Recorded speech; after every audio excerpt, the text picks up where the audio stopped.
Hello and welcome to the introduction for this course. What you should know before you take the course: you should have a basic working knowledge of using a computer.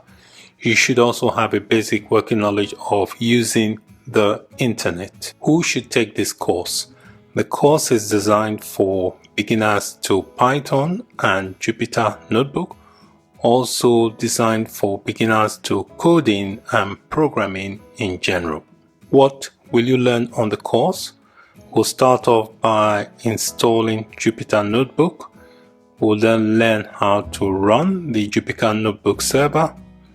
We'll learn about some common Jupyter commands. We'll learn about the components that make up the Jupyter Notebook. We'll learn about exploring the notebook dashboard. We'll explore the user interface within the Jupyter Notebook. We'll create notebooks. We'll look at Python expressions, Python statements. We'll take a look at variables and how to create variables in Python. We'll take a look at data types in Python. We will learn how to cast data types, that is how to change from one data type to another. We will learn about Python operators. We'll learn about conditional statements. We'll learn about loops. We'll also learn about Python functions. The format of the course is video based and the duration is 2.5 hours long. Thanks for watching.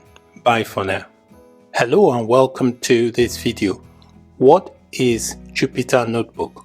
The Jupyter Notebook is an interactive computing environment that enables users to experiment with code, and it also allows users to share the code. The Jupyter is a loose acronym which means Julia, Python, and R. These programming languages were the first target languages of the Jupyter application, but nowadays the notebook technology also supports many other languages.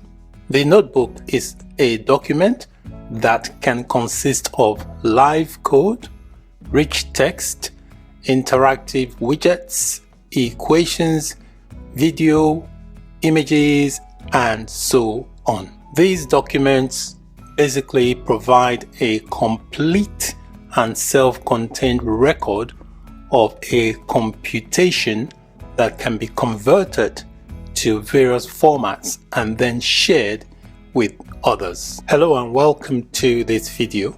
In this video, I'll be showing you how to install Anaconda and also how to set up the Jupyter Notebook. To begin, open up your Google search bar, and inside the search bar, just type in Anaconda distribution and press enter, and just select the first on the list. So I'm going to click on this one here that says Anaconda Python/R distribution. Click on that and that will detect the operating system you have. If you're running a Mac, it will detect you have a Mac. So I'm just going to scroll down to the bottom here, and right at the bottom it will detect my operating system. So it has detected that I'm running a Windows based operating system, and it presents me with the Windows installer. As of the time I am recording this video, the current version is 3.7. When you do visit to do your own download, the version may change. Just download the most recent version that you see. So to download, I have under the Windows there are two links, one for a 64-bit and one for a 32-bit. I've got a 64-bit, so I'm going to click on the 64-bit graphical installer. So you can see here is downloading on the bottom left hand corner of my screen. I'll wait for that download to complete and then I'll run the installer. The Anaconda installer has completed downloading, so that's it here. So to run it, I just double click to begin the installation. So it's trying to launch. Just click on next and then click to agree. And there are two ways you can install it. You can install it just for your user profile, which is the recommended one, or you can install it for all users. If you're going to use the all users, you need to have admin privileges. I just want to install it on one profile, so I'm going to click on the top option, which is going to install it just for me. So I'll click next, and then it tells you the destination folder where it's going to install it. Tells you the space required, 2.9 gigabyte, and tells me the space I have got available. So make sure you do have enough disk space in your designated installation directory. So I'm going to click next, and I'm going to accept this option here that's been checked, and I'm going to leave this one that is being unchecked. It says not recommended. So I'll click install to install. So we just wait for the installation to complete. So just going to give it a few minutes to run through the installation. Once the installation is completed, you will get this that says completed, and just click on the next button and click next. And then if you want to learn more about Anaconda in the cloud, you can leave that checked. I'm going to uncheck that. If you want to learn more on Anaconda, you can leave that checked. I'm going to leave this unchecked and click finish. Another way you can set up the Jupyter Notebook is by using the Python package manager, which is known as pip. This is recommended only for the experienced Python users. So before you set up the Jupyter Notebook using pip, you must make sure you already have Python installed, and then you need to make sure you have the most recent and updated version of the Python package manager, which is known as pip. And the way you can do that, if you are using a Mac, if you've got a MacBook, Mac comes pre-installed with Python version 2.7. So if you want to upgrade pip on a Mac, you will have to type in pip 3, which means that you are referring to pip version 3 and not version 2.7. So you do pip 3 on a Mac, space install -- upgrade pip, and that will upgrade pip. If you're on a Windows-based computer, you don't need to type in pip 3. Just type in pip install -- upgrade pip, and that will upgrade to the most recent version of pip. And then if you want to install the Jupyter Notebook using the Python package manager, you type in pip 3 if you're on a Mac, install, and then Jupyter. If you're running a Windows-based computer, you type in pip space install Jupyter. So if you are doing this on a Mac, you obviously have to do that on your terminal. If you're doing the installation on a Windows-based computer, you have to do this on the command prompt. For new users, it is highly recommended that you install the Jupyter Notebook via the Anaconda way, because if you install Anaconda, Anaconda will also install Python and the Jupyter Notebook. So let's take a look at what Anaconda has installed. We go to our programs menu and look for the Anaconda folder. So this is my Anaconda 3 folder. If I expand that, I can see what it has installed. It installed the Anaconda Navigator, Anaconda PowerShell prompt, Anaconda prompt, the Jupyter Notebook, which is what we are really interested in here. And then we've got this reset spider settings. So we can see here by installing Anaconda, it also installs the Jupyter Notebook. So that is it for this video. In this video, we installed Anaconda, and Anaconda also installed the Jupyter Notebook for us. Thank you for watching. Bye for now. Hello and welcome to this video. In this video, I'll be showing you ways to start the Jupyter Notebook. You can start the Jupyter Notebook server from the command line. If you are using a Windows-based computer, that will be the command prompt. If you're using a Mac or a Linux-based computer, that will be the terminal. So once you've got your command line opened, you type in this command Jupyter space notebook, and that will start the Jupyter server. The other way to start the Jupyter Notebook server is from the All Programs menu in your Windows-based computer.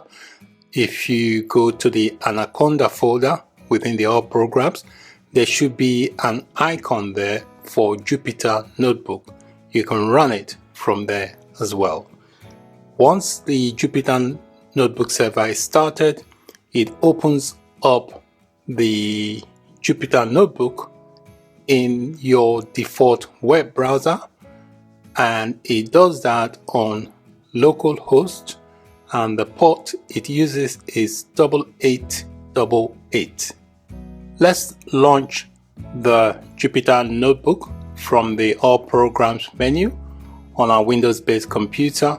So if you click on All Programs, go to Start All Programs, and there should be the Anaconda 3 folder. So if you just expand it, and inside there you see the Jupyter Notebook. So just click on this, and that will start. It will launch a console screen like this, and then it will also launch the Jupyter Notebook in your web browser. So this is what the Jupyter Notebook dashboard looks like once you have launched the Jupyter Notebook. And inside this dashboard area here, it gives you a list that shows a list of notebooks, files, and subdirectories in the directory where the notebook server was started. So if you're launching the Jupyter Notebook from the All Programs menu, it will start from the root directory where the Jupyter Notebook was installed, and it also lists some directories and subdirectories from that root directory. So your directory listing will be different from mine depending on what you've got in your specific directory where the Jupyter Notebook has started inside the root of your directory. Most of the time, you can start a notebook server in the highest level directory that contains notebooks. All right, with this basically is going to be the root directory and can also be the home directory if you are on a Mac or a Linux-based computer. You can also specify the directory that you want the notebook to start from, and you do that by starting the Jupyter Notebook server from the command prompt. While the Jupyter Notebook is running inside the console area here, so if you look at the terminal interface here, the command line gives you a lot of information here. It tells you where the notebook is starting from. So it's serving the notebook from the local directory, which is on my C drive under the users directory and then under the profile administrator. All right, and then it tells you where the Jupyter Notebook is running at in the web browser, which is localhost :8888. To shut down or exit the Jupyter Notebook server, you just do Ctrl-C on your keyboard, and that should shut down the Jupyter Notebook server. Once you shut down the Jupyter Notebook server, you will not be able to access the Jupyter Notebook on the web browser. You can see here, because I've shut the server down, you can see here it's not able to contact the server. I have shown you how to start the Jupyter Notebook server from the Programs menu on a Windows-based computer, which opened up the console and also opened up the notebook in your web browser on localhost host://8888.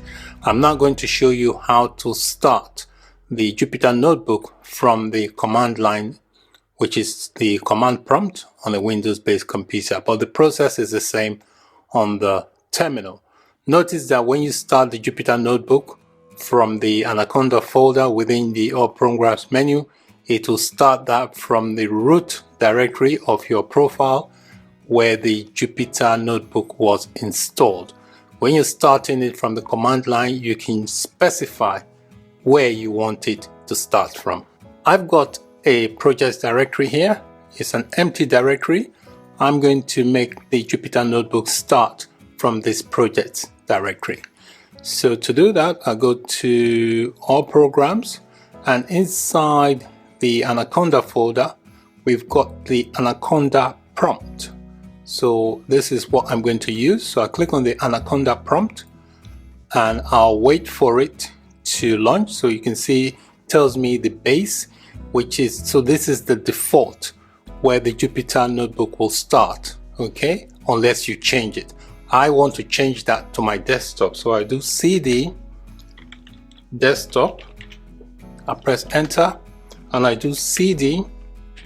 There's a folder called projects on my desktop. So I'll just do CLS to clear the screen. So now I have navigated to this folder here called project. That's where I want to start the Jupyter Notebook. So I just type in Jupyter space notebook and press enter, and it will start the Jupyter Notebook. You can see it's trying to start it. You can see here, because there's nothing in that root directory, that's why you can't see any subdirectories here, because the actual directory is empty. All right, and you can see here it tells me where the Jupyter Notebook is being served from. It tells you the path, the directory path. Always a good idea to pay attention to what's going on in the console in case there's anything that you are not sure with, or if it doesn't work the way you expect it. All right, so running the Jupyter Notebook from a specified directory is also useful for project-based stuff, so that if there's certain things you want to keep in a specific directory, then you can serve the Jupyter Notebook server from that directory. In this video, I showed you a couple of ways of starting the Jupyter Notebook.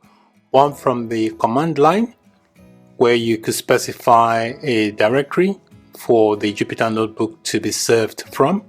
And I also showed you how to start it from the Anaconda folder within the All Programs menu of your Windows-based computer. When you start it from the Anaconda folder, there is a Jupyter Notebook icon that you can run, and by default it serves the Jupyter Notebook from the root directory of your profile. And when the Jupyter Notebook opens up, it opens up in your default web browser on localhost://8888. The port number is 8888. So that's it for this video on running the Jupyter Notebook server. Thank you for watching. Bye for now. Hello and welcome to this video. In this video, I'm going to show you some common and useful Jupyter commands. All Jupyter commands are prefixed with the keyword Jupyter before the sub-commands are issued. The Jupyter keyword basically is the primary namespace for all sub-commands. Let's take a look at a table showing some common Jupyter commands.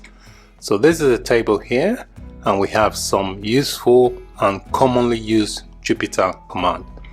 First one here in the table is the command to start the Jupyter Notebook. You just type in Jupyter space notebook, and that will start the Jupyter Notebook application. If you want to see all the available commands that Jupyter has, and you want some information as well, you just type in Jupyter space -- help, and that will show you the available commands that Jupyter has. If you want to see the location of the configuration directory, you type in Jupyter space -- config dir.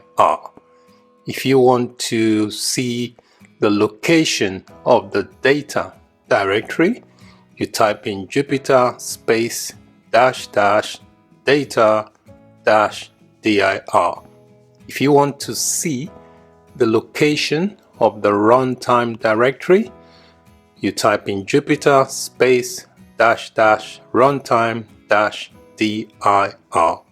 If you want to show all the Jupyter directories and the search path, you type in Jupyter space dash dash path. If you want to print out the directories and search path in a JSON format, you type in Jupyter space dash dash JSON. So let's open up the command prompt in Anaconda and show you how these commands work. I'm going to illustrate how these commands work. So in my Windows computer, I'm going to go to All Programs, and I'm going to look for the Anaconda 3 folder, which is this folder here. I'm going to expand that, and I'm going to select the Anaconda prompt. I'll click on that, and that should open up this console, this terminal. If you're doing this on a Mac or a Linux-based computer, you can just do this on your terminal. So you can see here it says base. That is the base directory. That's where the Jupyter Notebook application will start from. So if I want to start the Jupyter Notebook application and I do not want the web interface to show, this is the command I would type. I'll type in Jupyter space notebook, and then you do a space dash dash no dash browser.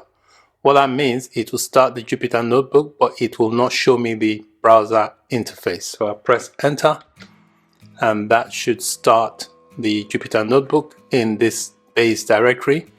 But even though it gives me the location of the web browser interface, it will not launch it because I've said I don't want the browser to display. To shut down the server, you just type in Ctrl-C, and that will stop the server. So let's stop the server now that we have issued this command. So I just do Ctrl-C, and that will stop the server. Okay, so you can see I've done a Ctrl-C. It has shut down the server. Alright, so I'm just going to clear my screen by typing in CLS so that I can type in more commands. The next command I want to type in is the help command. So if I want to see the available commands and want some information, I just type in Jupyter space dash dash help. If you don't want to type in help, you can type in -H. That will also do the same thing, and press enter. And you can see here it gives you some information about the Jupyter Notebooks. It tells you usage here, Jupyter Interactive Computing, and gives you some optional arguments. So very useful information. I'm going to clear the screen again, type in CLS so that I can type in more command. The next command I'm going to type in is to show the location of the configuration directory. So I just type in Jupyter space, and it will be dash dash config dash dir. I press enter, and that shows me my configuration directory.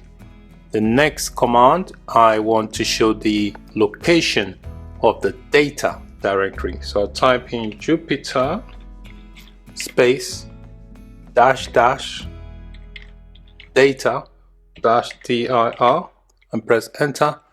You see that shows me the location of my data directory. If I want to show the location of the runtime directory, I'll type in Jupyter space dash dash runtime dash dir. Press enter, and that gives me the location of the runtime directory. If I want to show all the Jupyter directories and the search path, I type in Jupyter space and I type in --path with an S and press enter, and that will show me all the path. Okay, it shows me the location of all the Jupyter directories and their search path. So you can see it's listed quite a few. The final command I am going to type in is going to be a command that will print the directories and search path in machine readable JSON format. So to do that, type in Jupyter again space --JSON and press enter. You can see here it's giving me the path. So in this video I've shown you some commonly used Jupyter commands. Thank you for watching. Bye for now. Hello and welcome to this video. In this video we will take a look at the components of the Jupyter Notebook. The Jupyter Notebook application is a client-server application. A client-server application basically is a distributed application structure that partitions tasks or workloads between the providers of a resource or a service, which are usually called servers, and the service requesters, which are usually called clients. So the server, which is represented by this box here, is the resource provider. And then we have the client. In terms of Jupyter Notebook, that could be your web browser, because the Jupyter Notebook also has a web component, which is a web browser which will act as the client to the server. So the client will be requesting services from the server, which is the provider of the resource. In a client server application, you can also provide resources to other clients, and clients can include other computers. It could be remote, and you can access the server, which can be remote, over the internet using different types of client, like your mobile phone, your laptop, or your computer device. The main components of the Jupyter Notebook include the Notebook web application. We also have the kernel, and then we have the Notebook documents. So let me give you a brief description of each of the components of the Jupyter Notebook. The first is the Notebook web application. This is basically an interactive web application that you can use to write and run your code interactively. You can also use it to author notebook documents. The second Jupyter Notebook component is called the kernels.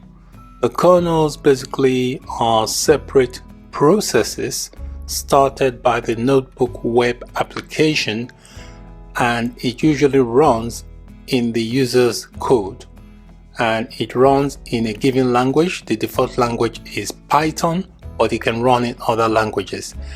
And what it does, it returns the output from the Notebook web application back to the Notebook web application. And the kernel basically handles things like computations for interactive widgets, tab completion, introspection, and other bits and pieces. So the kernel basically interacts with the Notebook web application. The third component is called the Notebook document. The Notebook document is basically a self-contained document that contains a representation of all the content that is visible inside the Notebook web application. This includes the inputs you have and also the outputs which are produced from the kernel. Okay, It also includes narrative text, equations, images. It can also include videos, rich media representation of objects, and each of the notebook documents has its own kernel. So there is a kernel for Python, there's a kernel for other programming languages as well. So that's it for this video. In this video, I just gave you a brief introduction to the various components of the Jupyter Notebook. Thank you for watching. Bye for now. Hello and welcome to this video. In this video, we are going to take a quick look at the notebook dashboard. To begin, we have to start the notebook server. So I'm going to be doing this on a Windows 10 machine. So in the All Programs menu, I've got to look for the Anaconda 3 folder, which is this folder here. And in there is an icon here for Jupyter Notebook. If I click to run this icon, it will start up the Jupyter Notebook server from the root directory where it was installed. If I don't want to start it from the directory where it was installed, I can use this Anaconda prompt command and then specify a directory where it should be started from. But for this video, I'm going to start it from the default, which is where it was installed. So I click on the icon for Jupyter Notebook and it will launch this Jupyter Notebook interface. You see it launches the web browser and it also launches this here. So from here you can see where the Jupyter Notebook is running at. It tells you it's serving the notebook from this local directory, which is C users administrator, and it will list everything in that directory inside the dashboard. So let's take a look at the dashboard. So this is what the Jupyter dashboard looks like. When you first start up the notebook server, your web browser will open to this notebook dashboard. The dashboard basically will serve as a home page for the notebook. Its main purpose is to display the notebooks and the files in the current directory. For example, the current directory it is showing here is this directory, C/user/administrator, and it will list what is got in that directory, which is listed here. Yours will be different from mine because what you've got in your directory will obviously be different from my directory. Okay, and then we've got the breadcrumbs at the top here, the top of the notebook list here. It will display clickable breadcrumbs. These are all clickable breadcrumbs of the current directory. By clicking on these breadcrumbs or these subdirectories in the notebook list, you can navigate your file system. So if you want to see any of these here, just there you can see they are all clickable links to their respective directories. Okay, if you want to see what's running in the dashboard, you click on running and it shows you whatever is running at the moment. You can see there's no terminal running, there's no notebook running. Also, if you want to upload, you can click here to upload files and so on. It tells you here when these subdirectories were last modified. This little name arrow here basically is used to sort the list, the subdirectories in this list here. You can see the arrow is pointing down, which means it is sorting them in alphabetical order. If you want to sort it the other way, say from Z to A, you can see the arrow has gone up and it's flipped it and sorted it from Z to A. So I'm going to put it back, and then you can see here this is just referring to the file size.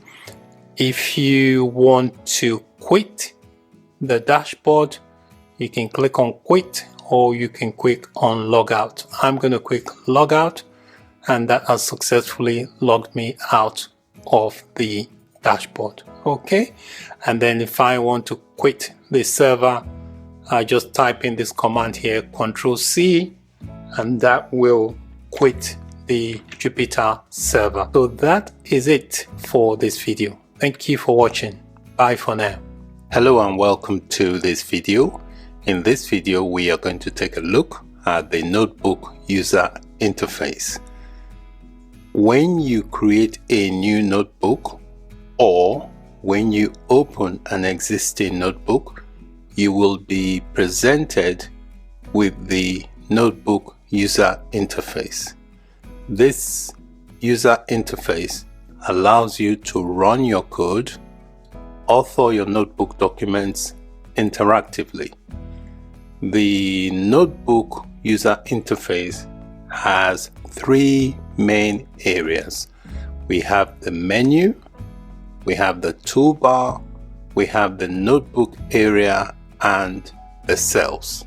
I have got my dashboard open and I have got one notebook inside my dashboard.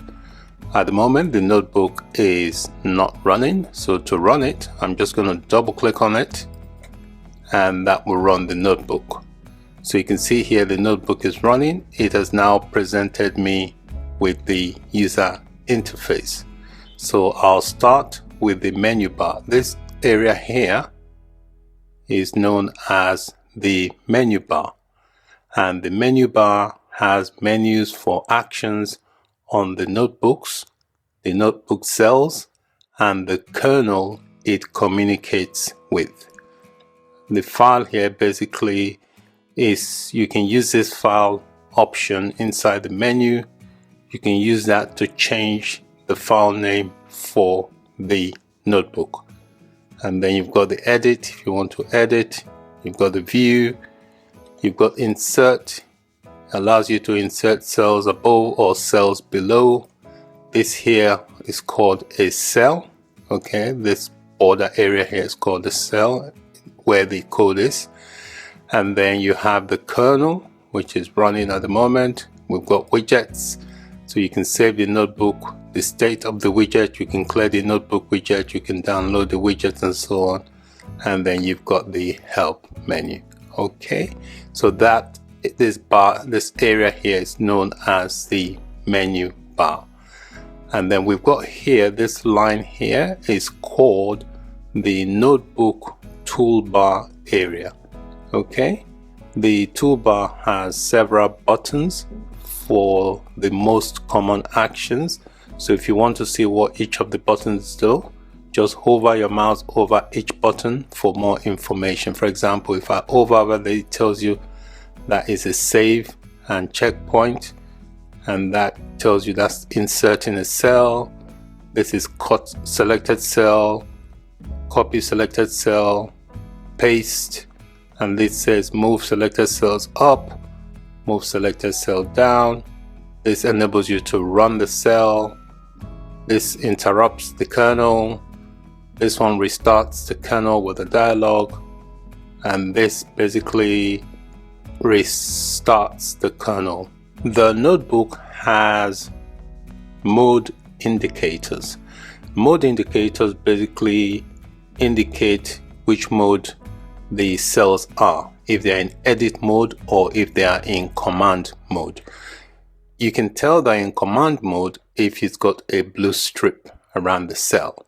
So if you click here, if I click on this now, if it's got a green strip around the cell, it's in edit mode. So you can see here, this icon here tells you it is edit mode. If I click outside the edit mode, you can see now this is showing as the command mode. So it's very important to know that there are two mode indicators which you can identify by the colors around the cell. So if you've got a blue color around the cell, that's a command mode, which means you can issue command. If you've got a green strip around it, you are in the edit mode, which means you can edit the previous code you've got in the cell. Also here inside the toolbar area, we've got this icon here, which is a command palette. So if I click on that, it gives you the command group. So if you want to use shortcuts for certain things, you can do that from here. All the navigation and actions in the notebook interface are available using the mouse through the menu bar and the toolbar. which are both inside the notebook area. So that's the menu bar and this is the toolbar. So you can use the mouse to navigate through the various actions you want to perform. To select a cell with your mouse, you just click on the cell and that selects it. And if you want to change the mode, for example, the mode at the moment is edit mode, you just click outside the cell and it changes the mode to the command mode. So that is it for this video. In this video, we took a look at the notebook user interface. Thanks very much for watching. Bye for now. Hello and welcome to this video. In this video, we are going to be creating a new notebook. Before we create the new notebook, I just want to point out a few things. A notebook will have the file extension .ipynb. Also, a notebook consists of three basic type of cells. They are code cells, which will include the input and output of the live code that runs in the kernel. And then we have the markdown cells, which are narrative text that contains embedded LaTeX equations. We also have the raw cells, which include unformatted text. Also, notebooks can be exported to different static formats, which include HTML and PDF. Before we can create a notebook, we have to start the server. So the Jupyter Notebook server, I'm going to start it from a specified directory. I've got a directory on my desktop called My Notebooks. It's an empty directory at the moment, but this is where I want the Jupyter Notebook server to start from. And any notebook I create will be inserted inside this directory. So to begin, I go to my terminal, I look for my Anaconda folder, and then I'll click on this that says Anaconda prompt. This will give me the prompt, which will give me the default location for Anaconda. And I'm going to change that to start from my desktop. And on my desktop, I'm going to change directory to a folder called My Notebooks. All right, and I'll just clear the screen. So now I'm in the directory to start the Jupyter Notebook server. I just type in Jupyter space notebook, and that will start the Jupyter Notebook server in that directory I have specified. All right, so it's trying to launch the Jupyter Notebook. So this is the dashboard, and you can see the dashboard here. This is the root directory of this directory on my desktop here. That's what the Jupyter Notebook dashboard is pointing to. It's empty at the moment because there is no notebook list. There's nothing in that directory. So to create a new notebook, there is a new option that says new. You click on this new button at the top here, and all these are called kernels. So whatever kernels you see here depends on what's installed on the server. All right, so these are my available kernels, and I'm going to click Python 3 because I want to create it in Python 3. So it's going to open up a new cell. This is what is called a cell. And if you see here, the default cell is a code. All right, and if I click on the drop down, you can see there are other types. There's a markdown and there's a raw NB convert, but we're going to leave the default, which is code. So I'm going to click on it, and this is where you can write a live code. So I'm just going to type in print and just say hello world. So I've just typed in a simple print statement that's going to say hello world.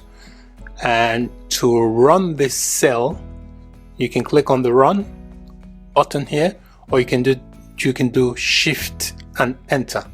Okay, so I'm going to click Run, and that will run the cell. You can see here it has given me the output of that cell. So we notice here the notebook is untitled at the moment, so I need to give it a name. To do that, you double click on it, and I'm going to call it Hello World, and then I'll click on this rename button, and you can see the name of the notebook has changed. If you want to see the notebooks that are currently running, you can click on your home screen here, and you can see this is running. You can tell that it's running because it's got this green icon next to it. I've only got the one notebook at the moment, but it's possible to have multiple notebooks running at the same time. Also, while the notebook is running, there is a box here you can check. If you check on it, it gives you some options. You can duplicate the notebook, you can shut it down, you can view, you can edit, and you can also delete. So I'm just going to uncheck that box, but you see those options when you have the box checked. If you have it unchecked, the options disappear. If I take a look at my project directory on my desktop, you can see here that it has saved the notebook. This is the notebook here with the extension IPYNB. It has saved it into my projects directory. If you have other notebook files, you can also upload them using this upload button, or you can just drag them into the notebook area here in the dashboard. The notebook shows the green icon when the notebook is currently running, and notebooks remain running until you explicitly shut them down. Closing the notebooks page is not sufficient to shut the notebook down. So if you want to shut it down, you click on this check there, and then there is an option to shut the notebook down. Notice I've shut it down and the icon now is no longer green. So that is it for this video. In this video, we created a new notebook. Thank you for watching. Bye for now. Hello and welcome to this video on what is Python. Python is a general purpose programming language. This means it can be used to write computer programs for various things like games, data science, websites, and so on. Python is also a high-level programming language. High-level programming languages mean that the languages of writing computer instructions in a way that is easily understandable and close to human language. Python is portable, which means we can run Python programs in the various different operating systems like Windows, Mac OS, Linux without any changes. Python is an interpreted language. Python is called an interpreted language because it goes through an interpreter, which turns code you write into the language understood by your computer's processor. Python is strongly typed. Strongly typed languages don't convert data from one type to another type automatically. Python has a huge set of libraries. A Python library is a collection of programs you can incorporate into your own program without writing code for them. Let's take a look at a list of application types you can create with Python. Web applications. These are applications you can access using a web browser. Android applications. These are applications that runs on Android devices like Android phones and tablets. Games. You can create various types of games with Python. Scientific applications. You can create various types of scientific applications with Python. System administration applications. So you can use Python to create applications to monitor various types of systems. You can also create console applications. A console application basically is a computer program designed to be used via a text-only computer interface. Let's take a look at a list of software applications that have been created using Python. So some of these are quite famous and popular. First on the list is YouTube, and then we have Google, we have Dropbox. This program lets you save files to a cloud-based service that you can then access from anywhere in the world. We've also got Reddit. Reddit is one of the biggest open communities on the web. You have a question you want to talk about, something in specific, or if you want to find tons of information regarding a particular topic, for example, gardening or anything, you can just look on Reddit and find related information. Next, we have Spotify. Spotify allows you to listen to ad-free music of your choice. This is a streaming service that allows you to stream music without any advertisement. Finally, we've got Instagram. Instagram is very popular. It has both an app side and also a web site as well. And these are just a few list items of software that were created using Python. There are so many others, but these are just some few that you may have come across. So that is it for this video on what is Python. Thanks for watching. Bye for now. Hello and welcome. In this video, I will introduce you to high and low-level programming languages.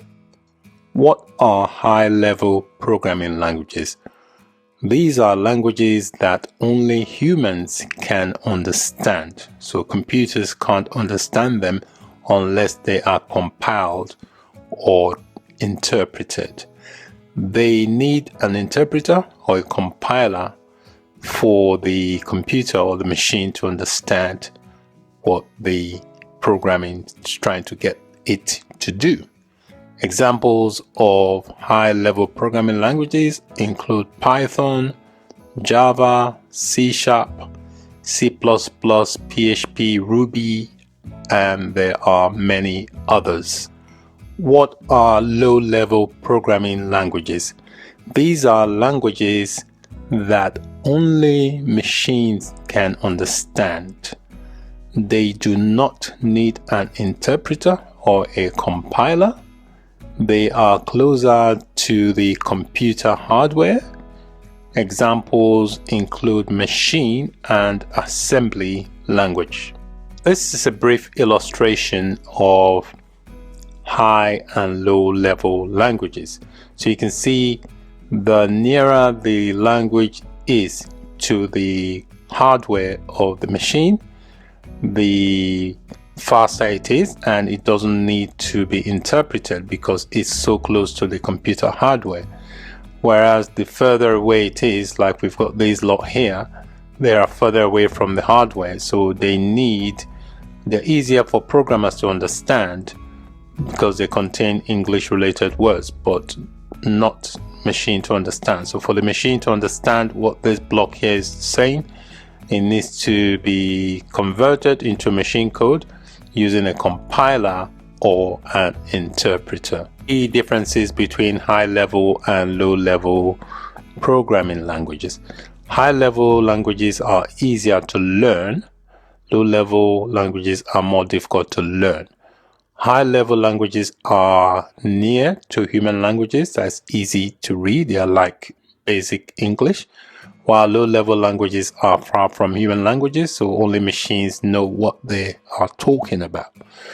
You need a translator, like a compiler or an interpreter, to convert a high-level language into machine language. No translator is needed for low-level languages because the machine hardware knows what they're talking about. Programs written in high-level languages are slow in execution because obviously they have to compile or interpret them, while programs developed in low-level languages are much faster in execution because there's no compiling or interpretation going on. The hardware understands the language, so it's easy or easier to execute the instructions. So these are the key differences between high-level and low-level programming languages. Thanks for watching, and bye for now. Hello and welcome to this video. In this video, I'm going to introduce you to compilers and interpreters. What is a compiler? A compiler is used to translate the entire source code into machine language before the code is executed. So basically what that means is that for the computer to understand what it is you're trying to get it to do, you have to use a compiler to compile or convert your code into a code that the machine can read. All right, examples of languages that are compiled, that means languages you have to compile before the code is executed, includes C and C++. So let me illustrate how the compiler works. So let's say you have your source code, and your source code is basically your computer code that you write. So let's say inside the source file you have this. You've got x equals 7, y equals 8, and then the sum is equals to x plus y. And then you want to print the value of the sum using the print function. Now, the computer will not understand this. So what needs to happen? You need to use the compiler to convert that code into machine code. The machine code is something like this. Computers only understand zeros and ones. So the compiler compiles it into machine code, and then it executes the code. It then passes it on to the computer memory, and the computer memory then outputs the result, in this case, which is 15. So that's basically how a compiler works. The compiler will compile the entire code into machine code before it passes the information to the CPU to display the result. What is an interpreter? An interpreter does a similar job like a compiler. The key difference with the interpreter is that the interpreter will translate or convert one line of code at a time, okay, into machine language before the code is executed. Examples of interpreted languages include Python and Perl. So let me show you an illustration of how an interpreter would work. So let's say you have your source file and you have this bunch of code inside your source file. At this stage, the computer would not understand that. So for the computer to be able to interpret what you're saying, you need to use an interpreter. So the way the interpreter works is that it will convert a line at a time. So for example, it would do x equals to 7, compile that and run it. You'll do y equals to 8, it will translate or convert that and then run it. It does line by line, in comparison to a compiler that compiles the whole code into machine code before it executes. In case of an interpreter, it does it line by line, and then eventually it will produce the result. This is a brief table that illustrates some key differences between compilers and interpreters. Compilers basically would transform the entire source code, while interpreter would transform line by line of the source code. The compilers will generate a machine code first before it executes. The interpreter does not generate any machine code. Because the compiler generates intermediate machine code, it uses more memory. The interpreter uses less memory. Compiled languages run once. So once you've compiled it, you can run it anywhere because it's already been compiled.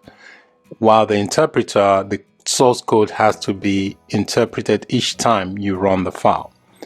The compiler basically is more difficult, compiled languages, because it's more harder to find problems or debug issues, while the interpreter is much easier to debug. The compiler is faster and the interpreter is much slower. So these are some key differences between compilers and interpreters. So that's it for this video. Thanks for watching. Bye for now. Hello and welcome to this video. In this video, we are going to take a look at Python expressions. An expression is anything that has a value. For example, the number 3, 4 plus 5, and the string hello. Text are referred to as strings in Python. An expression can contain operators like the plus operator. It can also contain upper hands. For example, in the example 4 plus 5, 4 is the upper hand, also 5 is an upper hand, while the plus is known as an operator. I've got my notebook dashboard open. I'm going to create a new notebook. So here in this area here, I'll click on the drop down for new, and I'll select Python 3, which is going to interpret, and I'll give the notebook a name. I'll double click on it and I'm going to call it Python expressions, and I'll click on the rename button to rename it. So it's now saying Python expression. So you can see I've got the blue strip, which means I'm in the command mode inside this cell. So I'm just going to issue a simple command. I'm going to say 3 plus 4, and to run the cell, I just click on run cell, or you do shift and enter. So I click run, and that gives me the output of 7. Let me enter another expression. I'll do 7 times 2, and I'll run the cell, click on run, and that gives me a value of 14. Let me enter a string expression this time.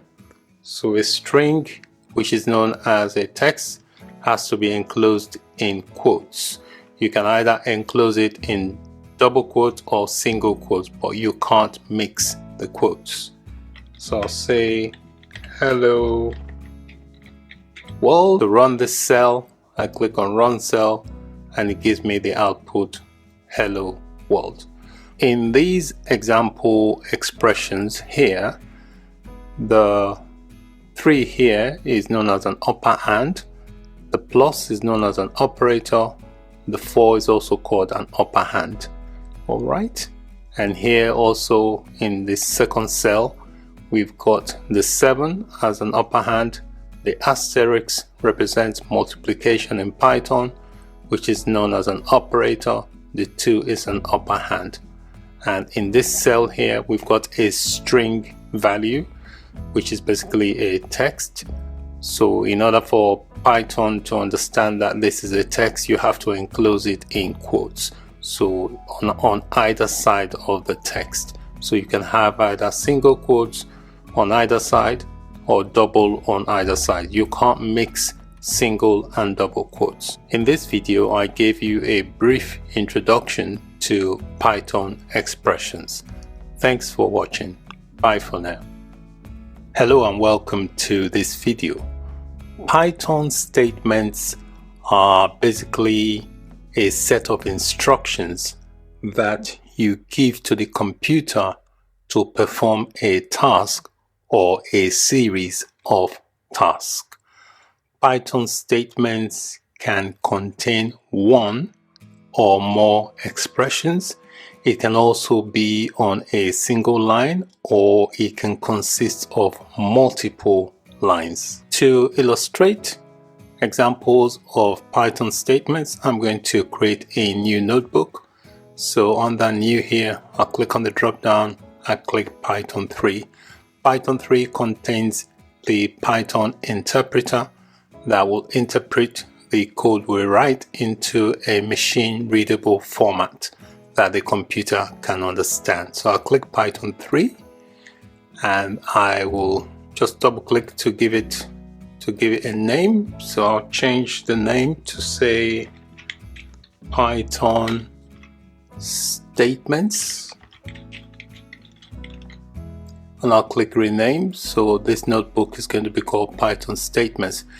So you can see we've got a blue strip here, which means I'm in the command mode. So I'm going to start up with a single line statement. It's going to be a simple expression. I'm going to say 9 times 9, and I'm going to run the cell by clicking on the run button, and that gives me 81. So this is known as a single line statement because the statement or the instructions is just on one line. So depending on what you want the computer to do, you can have a statement that consists of several hundred, even thousands lines of code, depending on the task you want the computer to perform. So I'm going to give you an example of a multi-line statement. So I'm going to use a for loop. So I'm going to say for I in range, and a range is basically an inbuilt function in Python which you can use to specify a range. So I'm going to say 13. I'll specify the range, and then I will add the colon.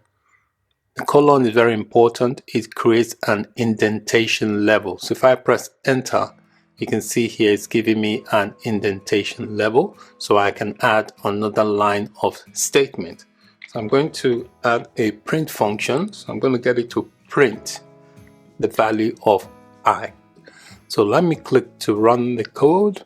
You can see here it's printed out from 0 to 12. All right. So when you specify a range, the first number is usually a 0. Okay. Hence it has not printed out 13 because 0 here represents the first range. Okay. So this is an example of a multi-line statement because the statement is on 2 lines. Let me explain what this code is in this cell number 2 here. The for basically is used to iterate over a range of values. So here I'm saying this for is going to be used to loop through a range of 13 numbers, a sequence. So the I here is going to be what is going to store the value. So I say for I in range. Range basically is a inbuilt function in Python. So we're basically using this for loop to loop through this range, and we're going to print out each value of this I. So I here contains all the values. So what it's going to do is the first value it's going to print is going to be 0. So it prints from 0 to 12, which gives it 13 values. Okay, so that's basically what that code is doing. In this video, I gave you a brief introduction to what Python statements are. So a statement can contain one or multiple lines of code depending on the task you want the computer to perform. Thanks for watching. Bye for now. Hello and welcome to this video. Python comments can be very useful. They can be used to explain your Python code to yourself and to others. Also, comments can be used to prevent execution of code when you are testing your code. So you may have certain aspect of your code that you don't want to run during execution. To achieve that, you can add comments to that aspect of code, which prevents the execution of that code. So this can be very useful during testing purposes. There are two main types of comments in Python. We have a single line comment and a multi-line comment.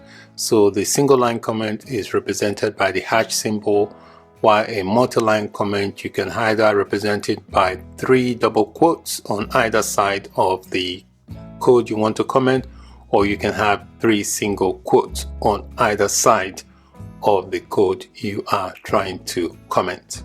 I've got my Jupyter dashboard. I'm going to create a new notebook. So on that new, I'll click Python 3 and I'm going to call this notebook Python comments, and then I'll click rename. Inside the cell, I'm going to issue out a simple print function here, and I'm going to get it to print out the text hello world, and next to it I'm going to add a single line comment, which is represented by this hash symbol. When the comment is on the right hand side of the code, it does not affect the code running, but when you place the comment in front of the code, it will affect the code. So if I click run here, it will give me the output because the comment is on the right hand side.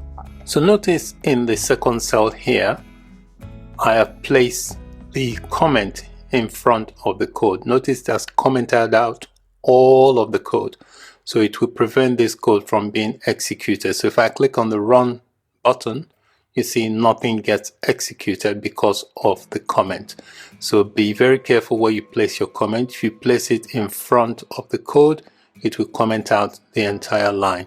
But if you place it on the right hand side, as we've done in cell number 1, it does not affect the code from being executed. So these are known as single line comment. So let's give you an example of a multiple line comment. So to do that, you do 3 quotes on either side. All right, so you can press enter. So you either have 3 double quotes or 3 single quotes. You can't mix the quote, and then any text that is enclosed between these quotes will be commented out and the code will not be executed.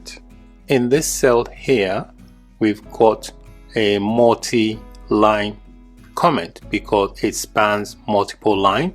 This is one line, this is another line. So we can see that the multi-line is enclosed by these quotes. So we have 3 double quotes before and 3 double quotes online. Notice it has turned all the text in between the quotes red, which means that when I run this cell, those lines of code will be ignored. The only line that will print is this print function here that says hello world. So if I run this cell by clicking on the run button, you can see here it's printed out hello world, and it has ignored this here, which is the multi-line comments. So comments are very useful in Python. They help you explain what your code is doing and also can help you comment out certain lines of code if you don't want those lines of code to be executed. So that is it for this video. Thank you for watching. Bye for now. Hello and welcome to this video. There are three basic data types in Python. We have the numbers data type. This basically includes integers, which are known as int, and floating point numbers, which are known as float. An integer basically is a whole number, and a floating point number is basically numbers that includes decimals. We also have the string data type, which basically is a text or a sequence of characters. It's also referred to as str. And then we have the Boolean data type, which is a true or false value, is also known as the bool. You can get the data type of any object by using the type function in Python.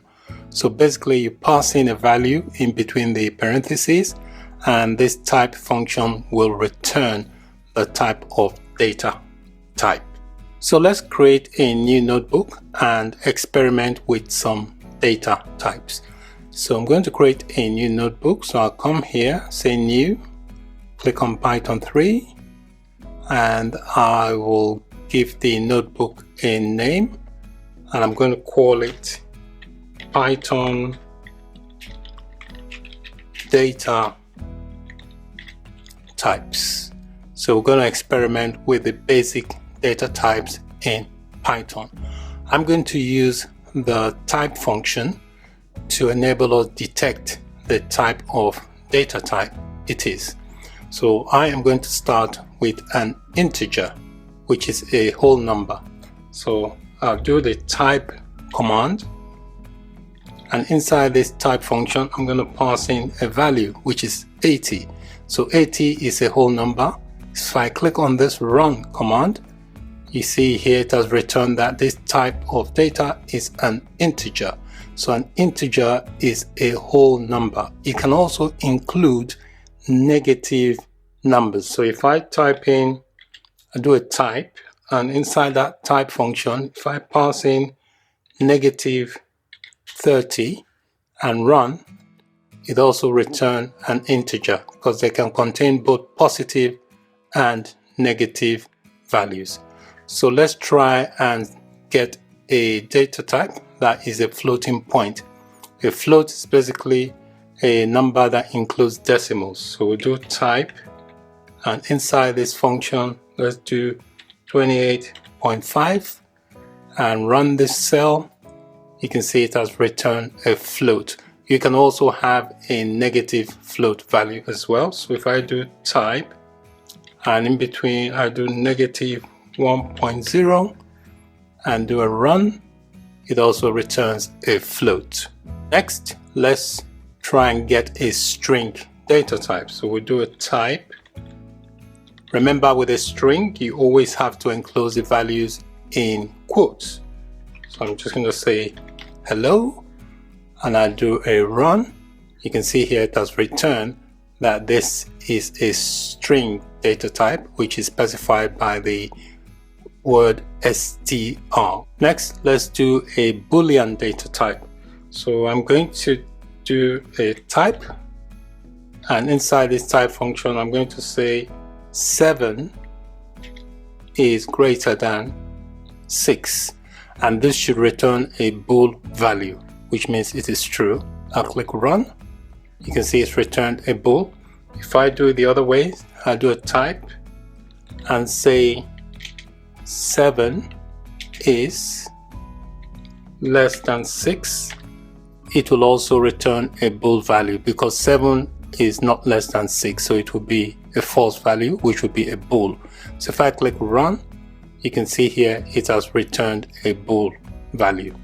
Data types are a very important concept in Python.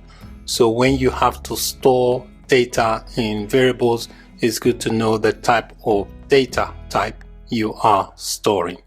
So that is it for this video on basic Python data types. Thank you for watching. Bye for now. Hello and welcome to this video. What is casting? Casting basically is the process of converting from one data type to another data type.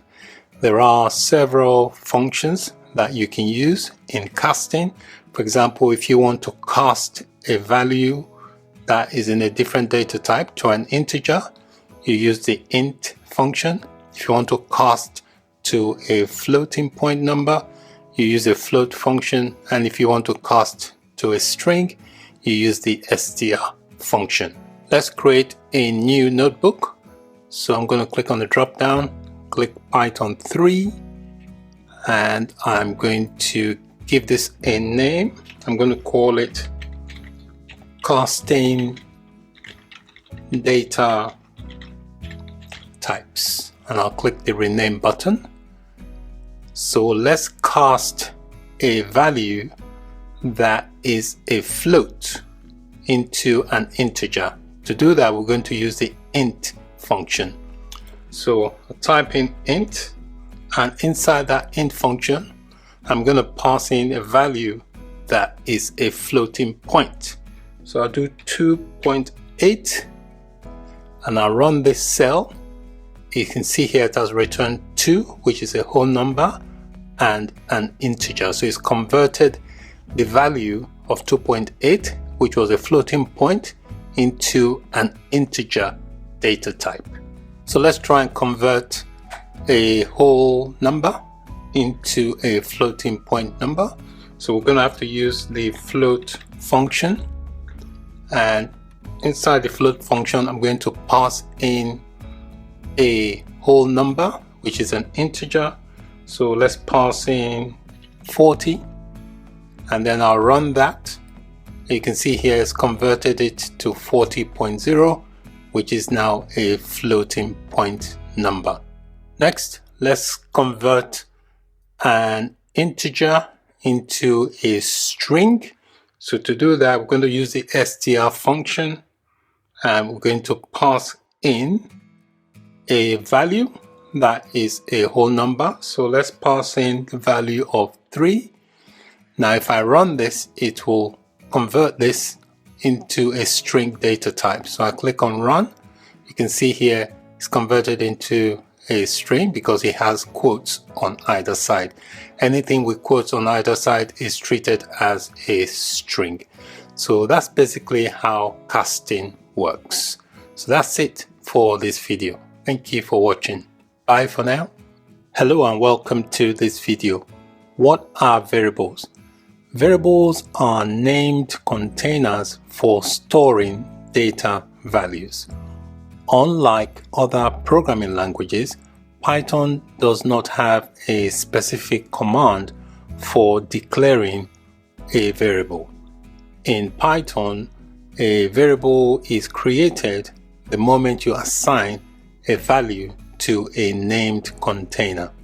There are a few rules that you need to know before you create variables in Python. A variable name must start with a letter or the underscore character. The variable name can contain alphanumeric characters and the underscore character. So it can contain from characters A to Z, numeric from 0 to 9, and the underscore character. A variable name cannot start with a number. Also, variable names are case sensitive. So for example, if you declare a variable called name with uppercase N and you're trying to access that variable with lowercase n, you will get an error. Another important rule is that you cannot name your variable names after Python keywords. There are certain keywords that are reserved for the Python programming language, which you cannot use as variable names. On the screen here, I've got a list of some reserved words in Python. They are called keywords. So these are keywords that the programming language actually uses So when you create a variable, you cannot use any of these words listed in this table. Let's create some variables. So first thing I need to do is create a new notebook. So I'll click on the drop down and click Python 3, and we'll give the notebook a name, and I'm going to call it Python variables,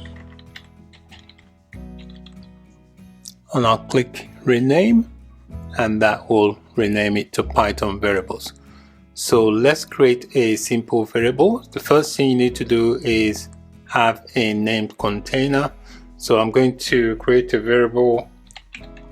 So name is going to be the container. So to the moment you assign a value to the name container, that's when it becomes a variable. So the name container, in this case, I've called it name, and you use the equals to sign to assign values to variables. So I'm going to, because this is going to be a string, I'm going to enclose the value in quotes. All right, so I've just created a new variable and I assigned it a value of blue line.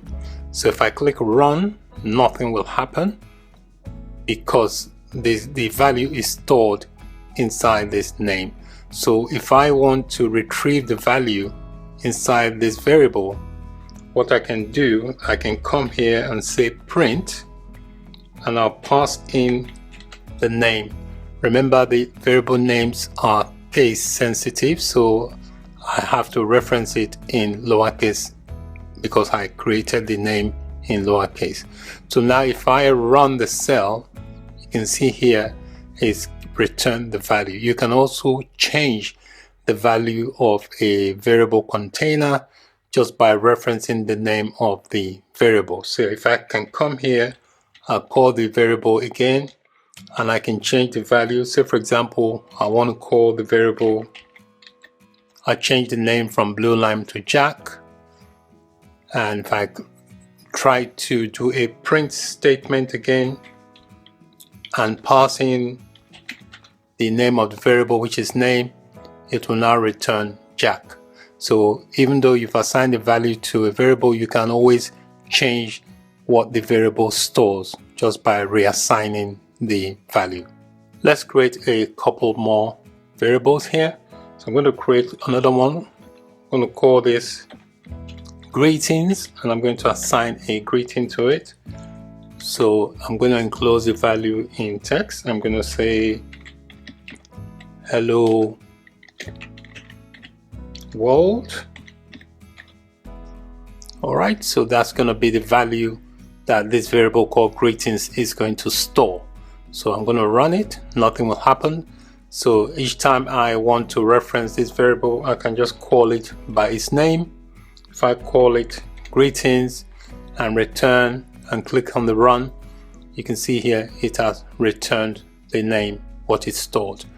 Okay, if we want to return it without the quotes, we can wrap that into a print function, and inside the print function we just call the name of the variable, which is greetings, and run.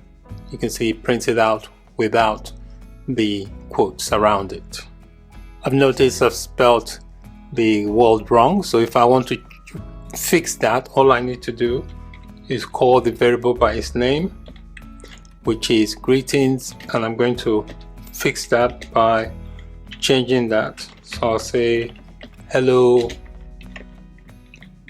world and just run that. So now if I call this variable inside a print function,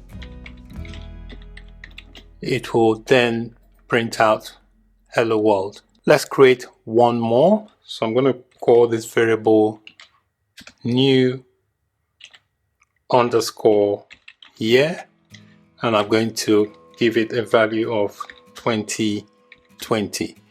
Because this is a numerical value, you don't need to enclose the value in quotes. So I'll click run.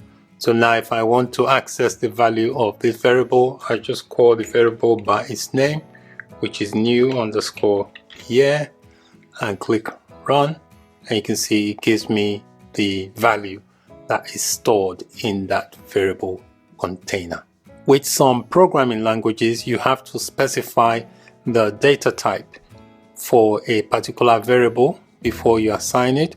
Python doesn't do that. Python, you can just create something and just assign a value to it. In this video, I introduced you to variables in Python, and we also created a few variable examples. Thanks for watching. Bye for now. Hello and welcome to this video. What is a Python list? A Python list is a collection of data that can be of mixed data types. Unlike variables that can only store one value in a container, a Python list can store multiple values inside one container. Each item in a list is separated by a comma, and you can create a list by using square brackets. For example, you can create a list called fruits, and you assign the values or the items for that list inside square brackets, and you separate each item by a comma. You can access individual items in a list by their index position. So the first item is always index 0, the second item in the list is index 1, and so on. Also, you can change the order in which an item is positioned in a list by changing their index position. Let's create a new notebook. So I'll come here, do new, Python 3, and I'm going to double click and give it a name. I'm going to call it Python list, and I'll click rename. So you can see here we have a new notebook called Python list. So let's go ahead and create some list. In this cell, I've created a new list called animals, and I've assigned some values or elements to the list. If I want to access any item or elements from the list, I will have to do that using their index number. So the first item on the list will always have an index of 0, the second will have an index of 1, and so on. To access an individual item from a list, you do that using the index position.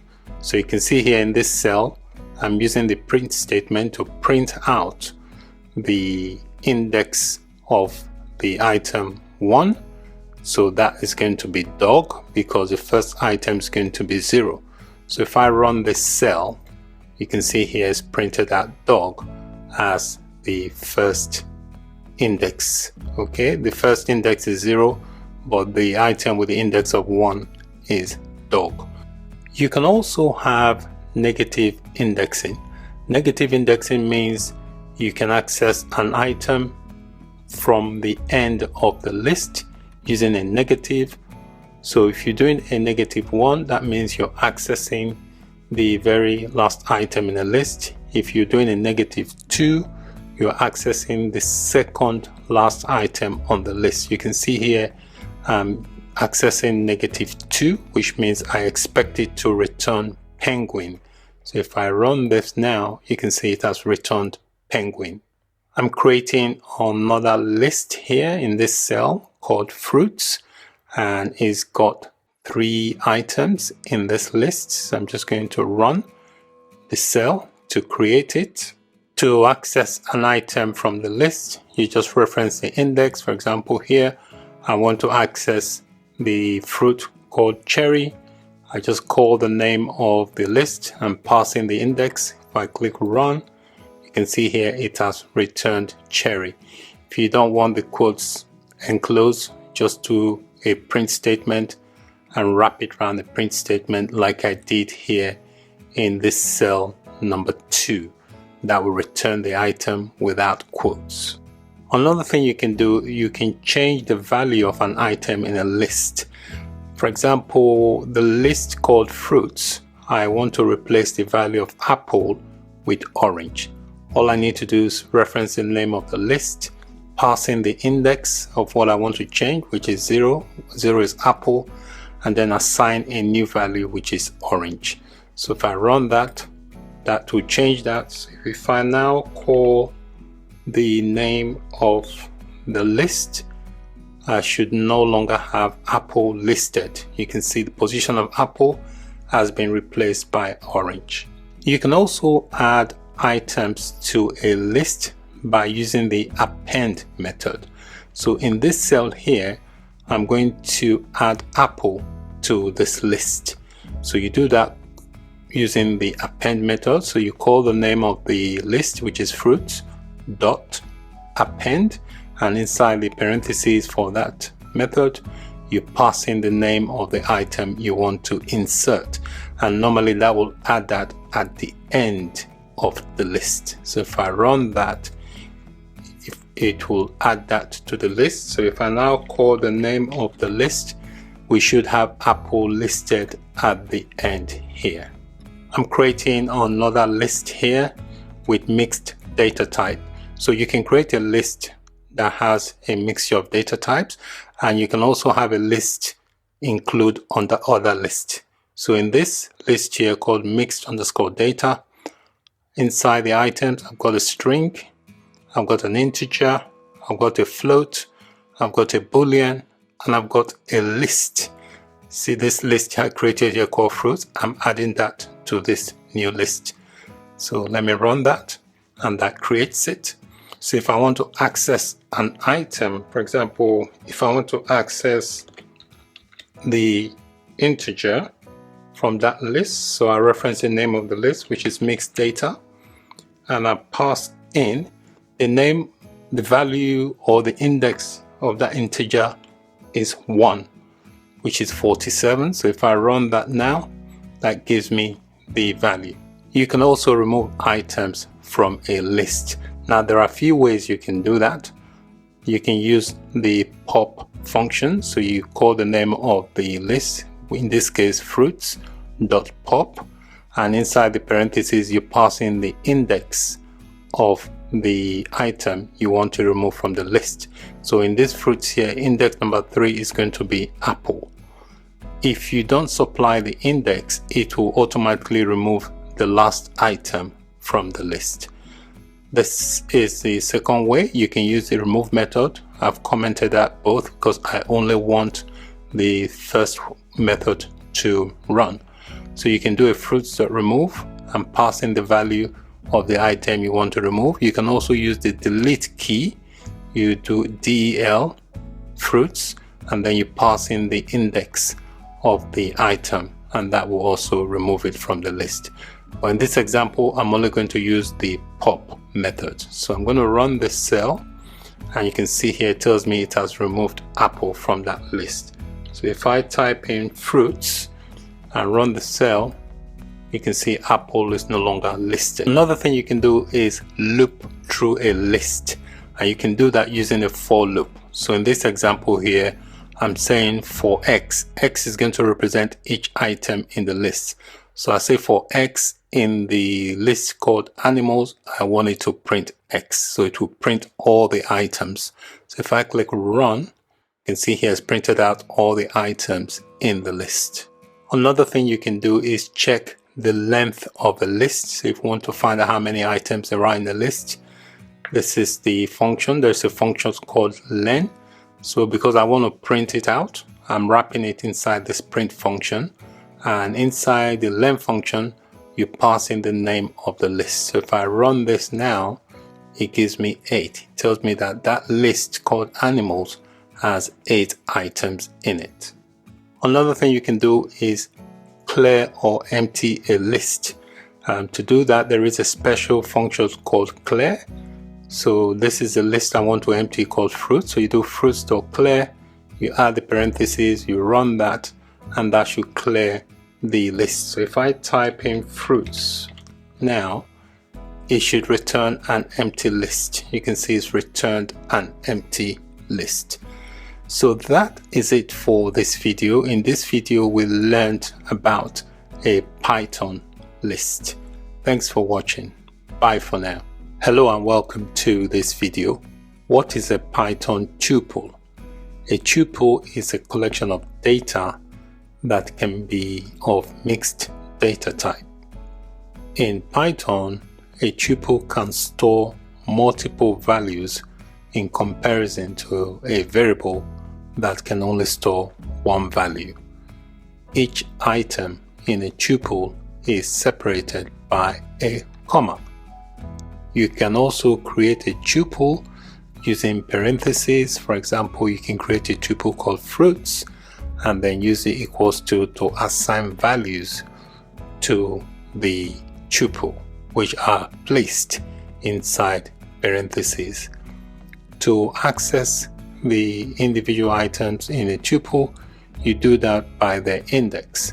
So the very first item will have an index of 0, second item will have an index of 1, and so on.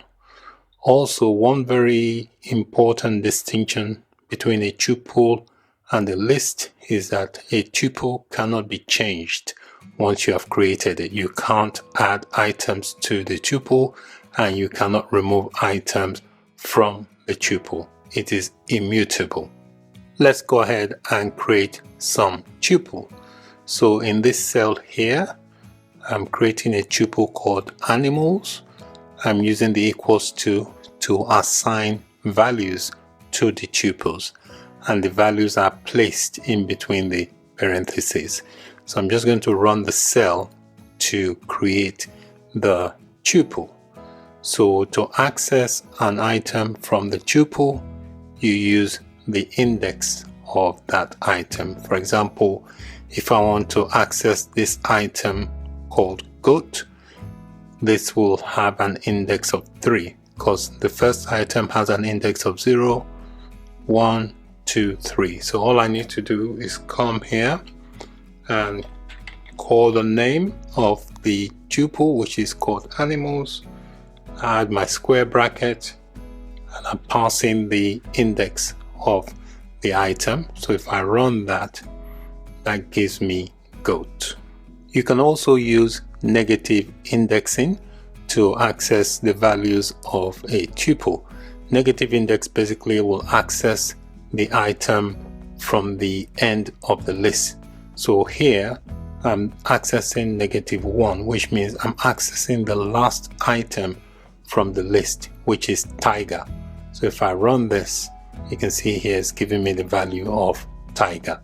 You can also specify a range of indexes to be returned from a tuple by specifying where to start and where to end the range. So in this example here, I'm using a print function to print out items from the list. So I'm using a range. So what I'm saying is that I want to print from index 2 to 5. So what that will do, it will start the search from index number 2, which is giraffe, and it will end it before index number 5. It will not include index 5. So it will give me the index number 2, which is giraffe, and index number 3, which is goat, index number 4, leopard, but it will not give me index number 5, which is lion. So if I run that, you can see here it's giving me giraffe, goat, and leopard. You can also use negative indexing on a range. Once you create a tuple, you cannot change it. What that means, you cannot add to it, neither can you change the values. So in this cell here, if I try to change the value of this tuple by trying to reassign the index of 0, which is this bear, if I try to replace that with kangaroo, I will get an error. So if I run that, you can see here, it tells me here, tuple object does not support item assignment. That's because once you create a tuple, you cannot append to it, you cannot change it. Another thing you can do is loop through a tuple. Looping basically means it will iterate through the tuple and print out each item. So I'm saying here, I'm using a for loop, so I'm saying for x in animals, print x. X will represent each item. So if I run the cell, you can see here it's printing out all the items in the tuple. If you want to find out how many items there are in a tuple, there is a special function called len, which enables you to return the length of the tuple. So here I am wrapping the len function inside the print function, and I'm passing in the name of the tuple inside the len function. So if I run that, that returns the length of the tuple, which represents the item in the tuple. You can also join tuples together. So in this example here, I'm going to be creating 3 tuples. So the first one is called letters, and I'm assigning it 3 values, A, B, C. Second tuple is called numbers, and I'm assigning it 3 values, 1, 2, 3. The third tuple is called letters underscore numbers, and the values for this I am joining using the plus operator to add the tuple called letters to the tuples called numbers. So let me run this cell. So now if I reference this tuple called letters underscore numbers, if I run that, you can see it gives me ABC 1, 2, 3. The key thing to remember about a tuple is that once a tuple has been created, you cannot change the value, neither can you add to the tuple. So the tuple is unchangeable or immutable once it has been created. So that is it for this video. In this video, we learned about Python tuples. Hello and welcome to this video. What is a Python dictionary? A Python dictionary is a collection which is unordered, which can be changed, and which is also indexed. A Python dictionary is created by using curly brackets.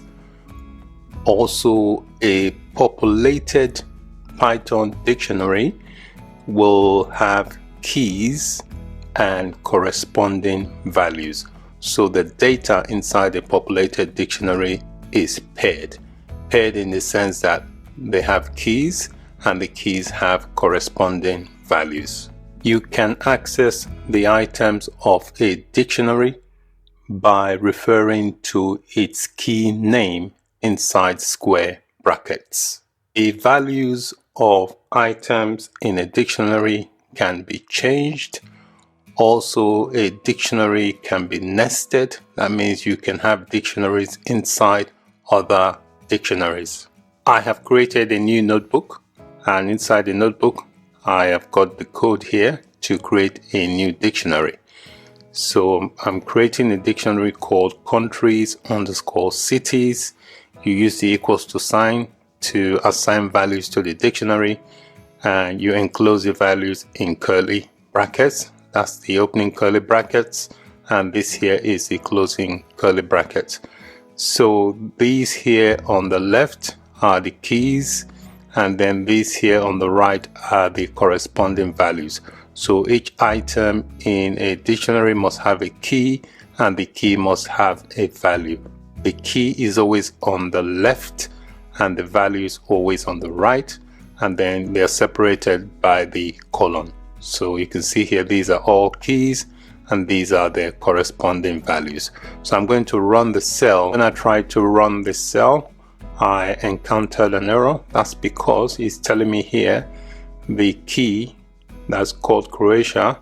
It tells me where I've made the error. I've left out the closing quotes. So I need to come back here where the cursor is flashing and add the closing quotes. So if I run that again, that should now work. You can access the items in a dictionary by referring to the key or referring to the values or referring to both. In this example here, I am accessing the item in a dictionary via the key. So you can see that's the name of the dictionary. In square bracket, I'm passing in the value of the key, which is Italy. So if I run this, I expect Rome to return as the value. So let me run that. You can see here it has returned Rome as the value. You can also use a special function called get to return the value of the specified key.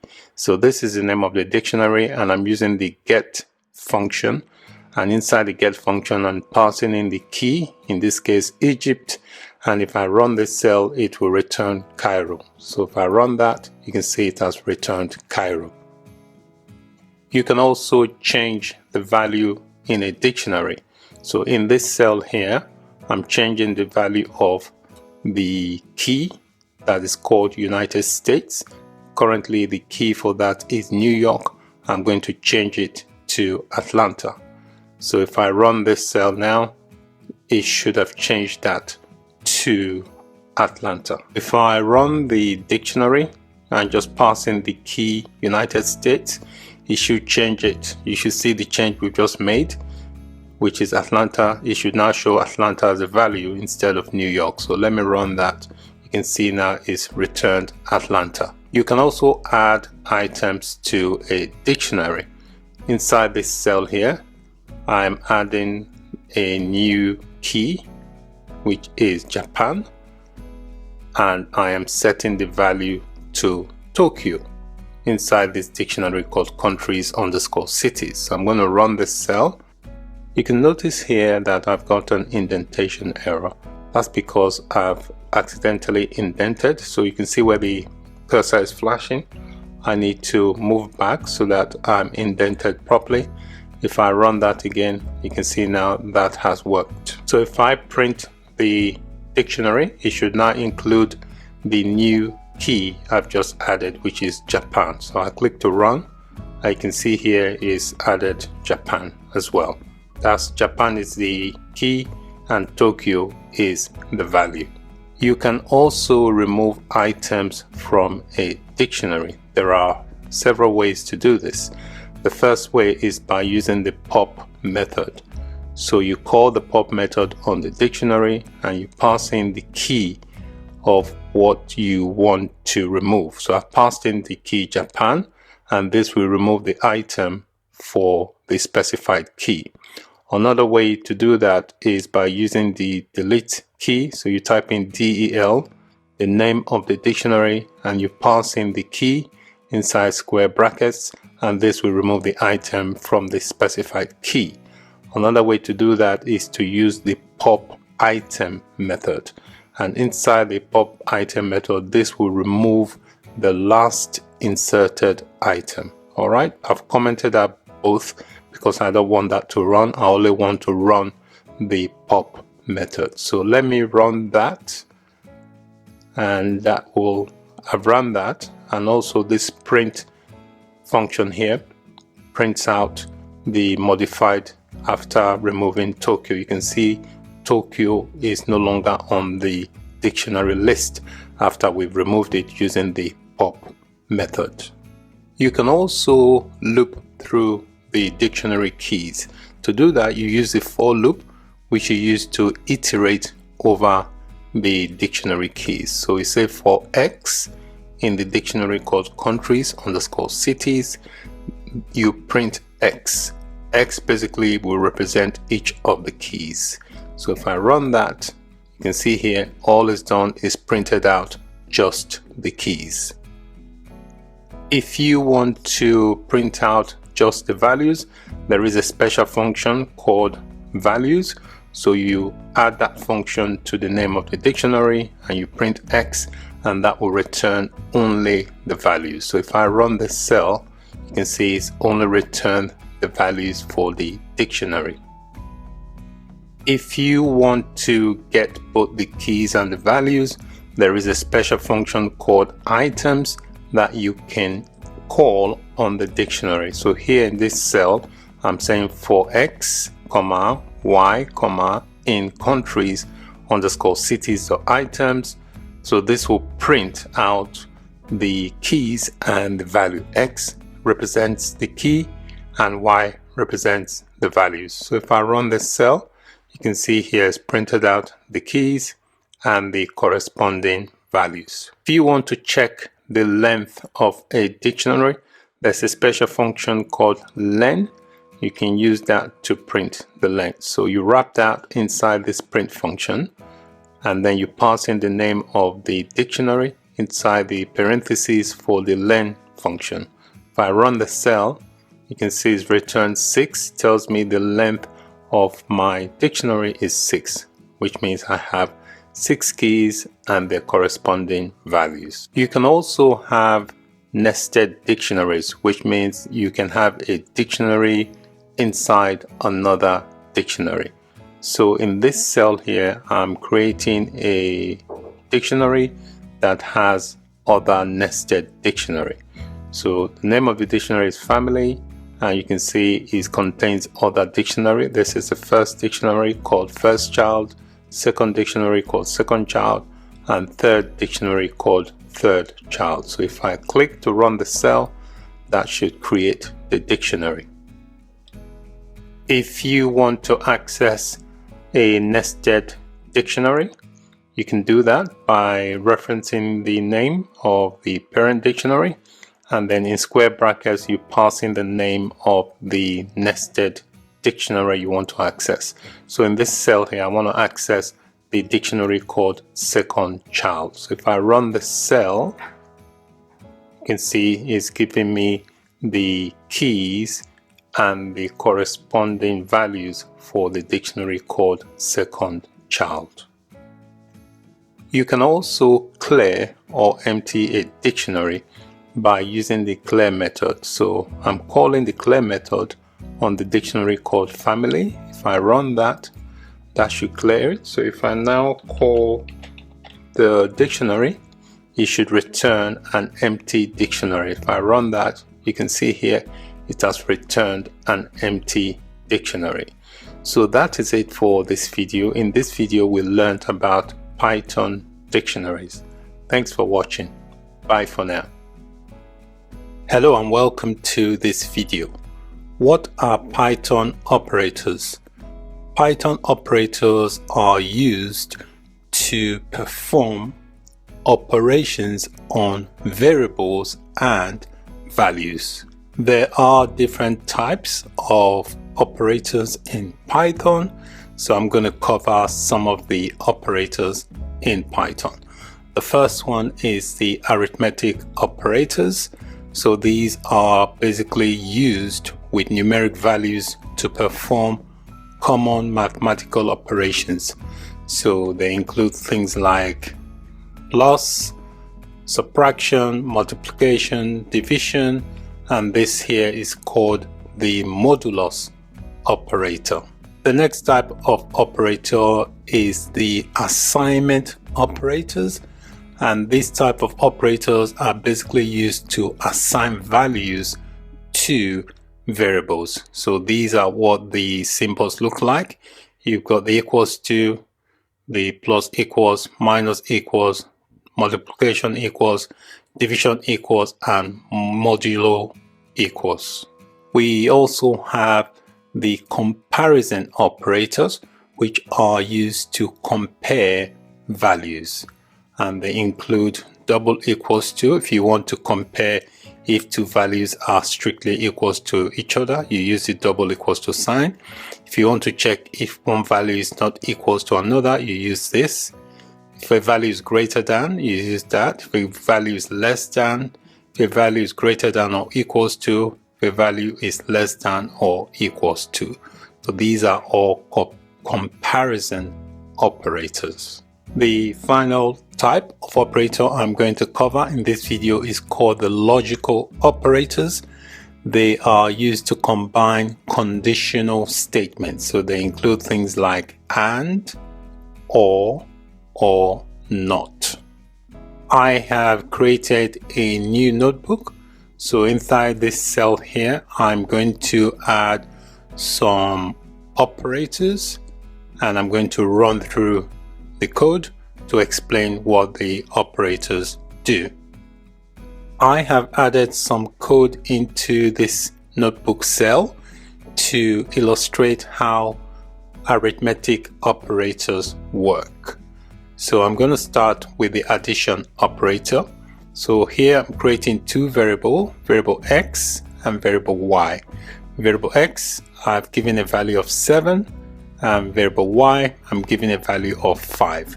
So I'm using the print function to print the value of x plus y. So this here is the addition operator. All right, so I will run the cell later. I'm not running the cell now, but I'm just showing you the examples of the operators within the arithmetic operator.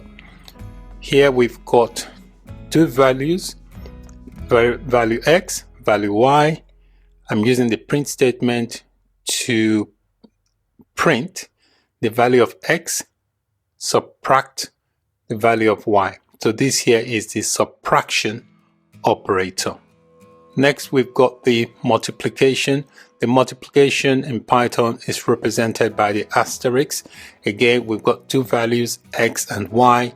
We are using the print function to multiply the value of x times the value of y. And then here we have two variables, x is equals to 12, y is equals to 4, and we're using the print function to divide x by y. Slash is known as the division operator. We've got one more, which is the modulus operator. So we've got two values x equals 7, value y equals 5. We're using the print function to print x modulus y. Modulus basically means when you divide by a number, it will only return the remainder from that division. For example, if you divide 7 by 5, basically 5 can go into 7 once, remainder 2. So the modulus operator will return the remainder, which is 2. So let me run the cell and you can see the output. You can see here the first value here is 12, which is x plus y. So 7 plus 5 is 12. And the second value here is 2. So if you take away 7 from 5, which is the subtraction operator, that gives you 2. The third value here says 35, which is multiplication. If you multiply 7 by 5, that will give you 35. Next one is the division. If you divide 12 by 4, that will return 3. And for the modulus operator, modulus will always return the remainder. So 5 can go into 7 one time, remainder 2. So it returns the remainder, which is 2. So this is how the arithmetic operator works. I've added some code into my second cell in my notebook. This is the second cell. And this code here is going to illustrate how the assignment operator works. Assignment operators basically used to assign values to variables. We already used that in the previous example for the arithmetic operator. You can see all this equals to sign here. We're using it to assign values to variables. All right. So there are different types of assignment operators. So here I've got a variable called city. I've given it a value of London using the equals to, which is the assignment operator. So here I'm telling the print function to print the value of city. Here I've got two values, two variables, x equals to 7 and then x equals to plus equals to. When you have a plus equals to, you're basically saying add this 3 to the value of x. So when you print x, x will now print 10 because x is 7 and we're calling the value, we're calling x here and we're adding plus equals to means add 3 and then you're using the equals to assign the 3 to the 7, making it 10. So the same process with the minus. If you do a negative equals to, that means you're taking 3 away from the value of x. Same thing with the multiplication. What that is saying is that you are multiplying 3 by 7. With the division, the same thing. You are dividing 3, the value of 3 here, slash equals to mean divide equals to, you are dividing that by 3, that will return 2. Same example with the modulus here. We've got the variable x equals to 7, then x equals to the percent equals to, which is modulus, equals to 3. What that means is that for the modulus operator, you're going to divide 3 by 7 and return whatever is left. So this here, print x, will return 1 because 3 can go into 7 2 times. It will have 1 remainder. That's what this print x is going to return. So let's run this cell and then we can see. So you can see here, these are all the values. Let's go to the top of the value. It says we're printing x here, which is the value of city. And you can see here it prints London. And then the next one here, we have the variable x and we're adding 3 to it. So we print x, x now becomes 10. So the same thing here, we've got the variable x, which is 7. We using the negative equals to, it will subtract 3 from that, that will return 4. And then here we are multiplying 3 by 7, give us 21. And here for the division, we're dividing 3 by 6, gives us 2. And here for the modulus, 3 goes into 7 2 times, remainder 1, so the modulus will return 1. I have added some more code to a new cell here to illustrate how the comparison operators works. So comparison operators are basically used to compare two values. So let me run through the examples here. Here I've got a variable x equals to 7, variable y equals to 3. I'm using the print function to check the comparison. Where you have a double equals to, it means you are comparing.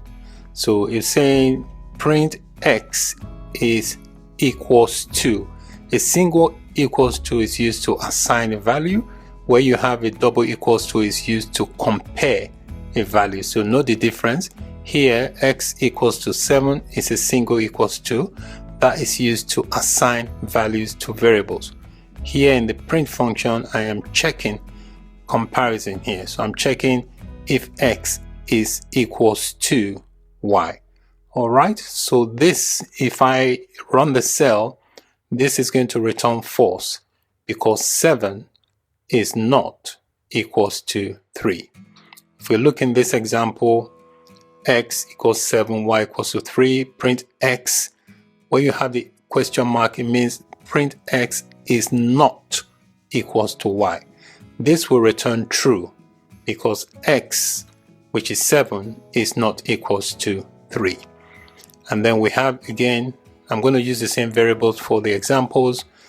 Variable x is 7, variable y is 3. I'm using the print function to print is x greater than y. This will return true because 7 is greater than 3. Same thing here, we're checking is x less than y. This is return false because 7 is not less than 3.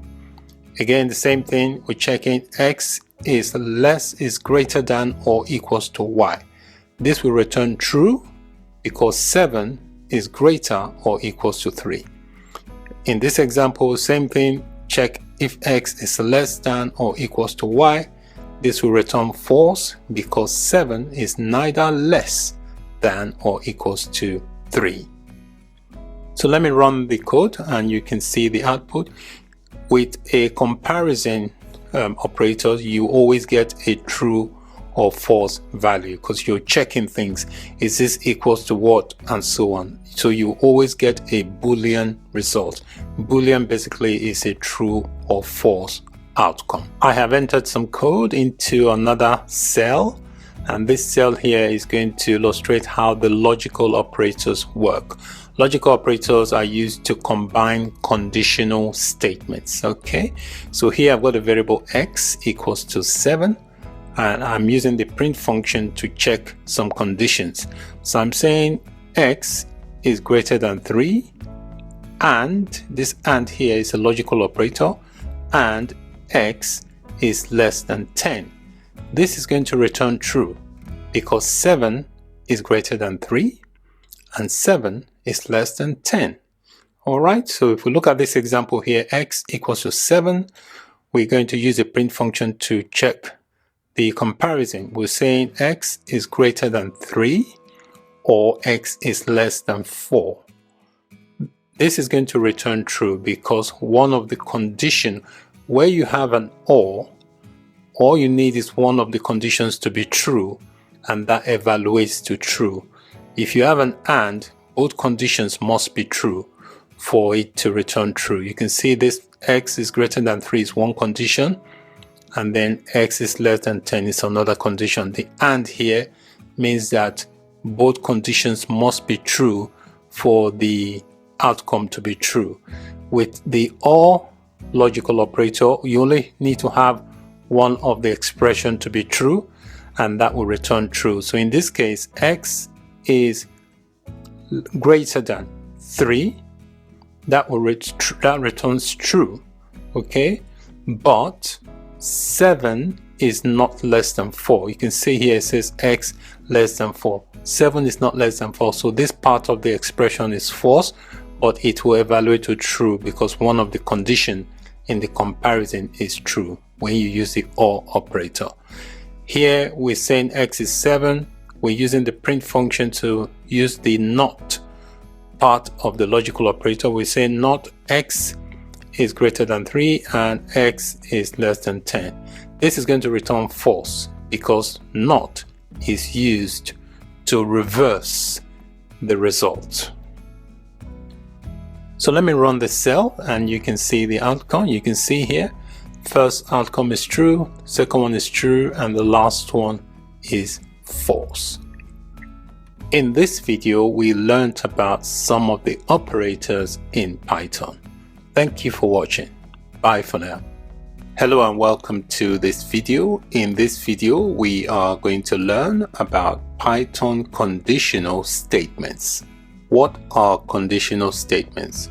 Conditional statements are statements that perform certain type of computations or actions based on certain conditions which will evaluate to true or false.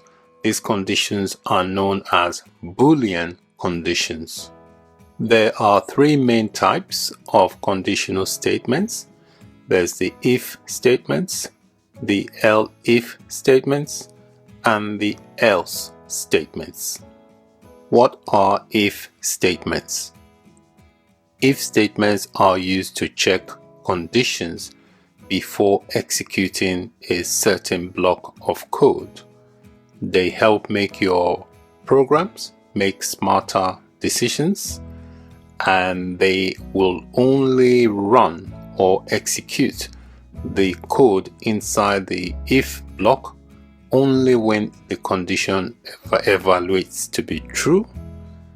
If statements use comparison and logical operators to check whether conditions are true or false.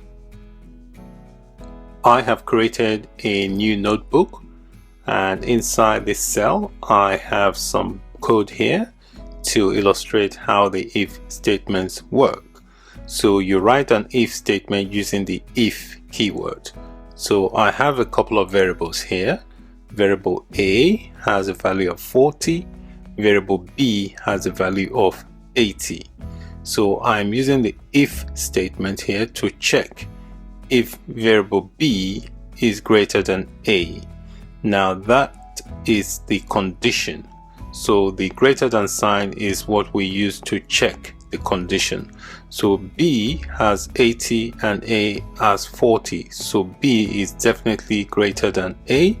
so that condition will evaluate to true.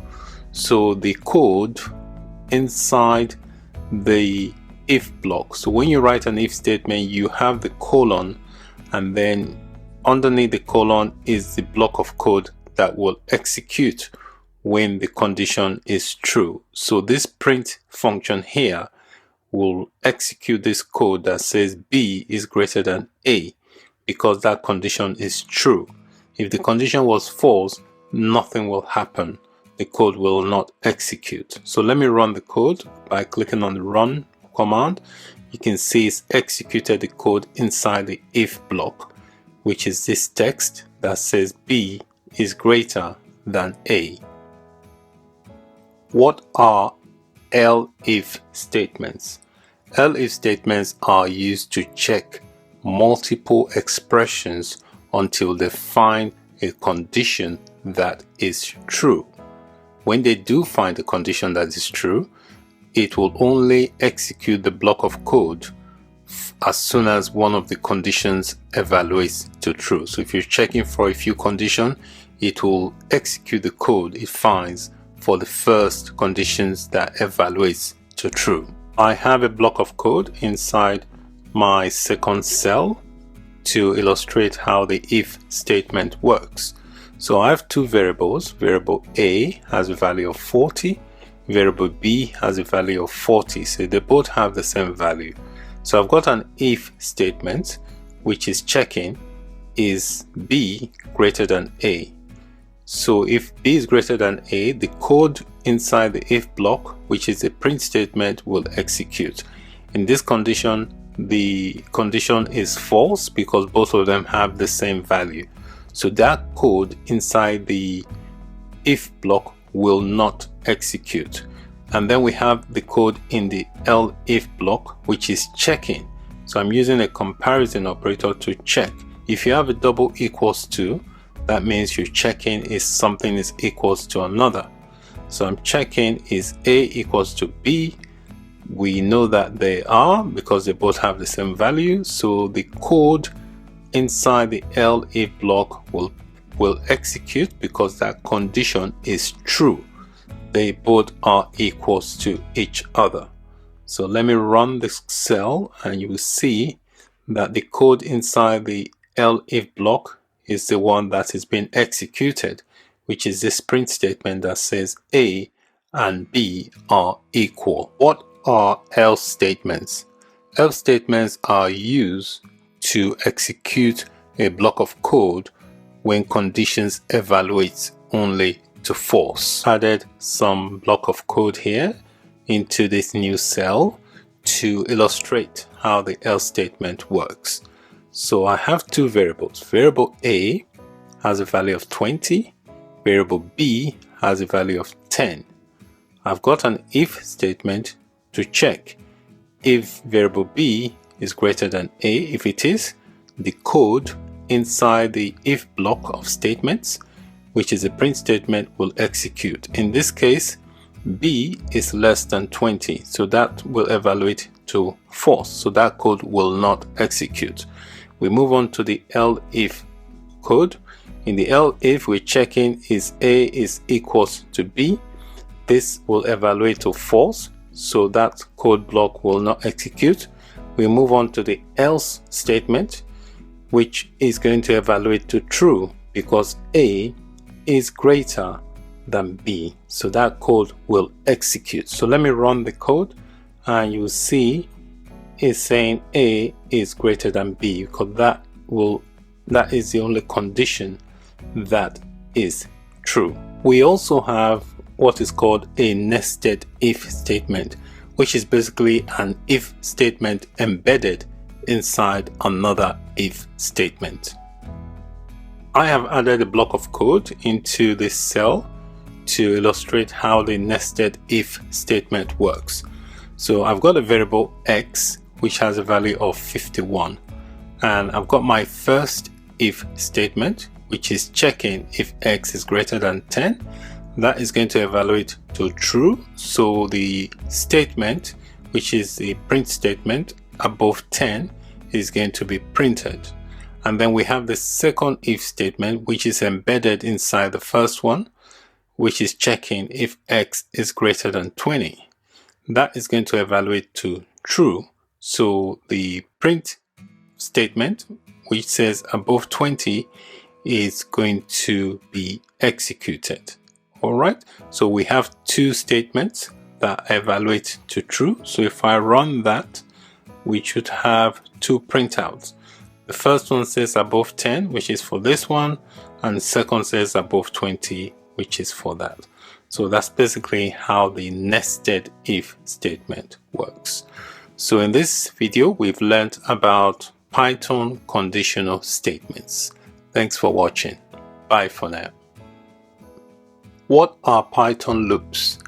Loops in Python is basically a sequence of code that you want to be repeated, or you want to run continuously until certain conditions are met. So if you have a block of code you want to execute several times based on certain conditions, you can use a loop, and that code will continue to run until certain conditions has been reached.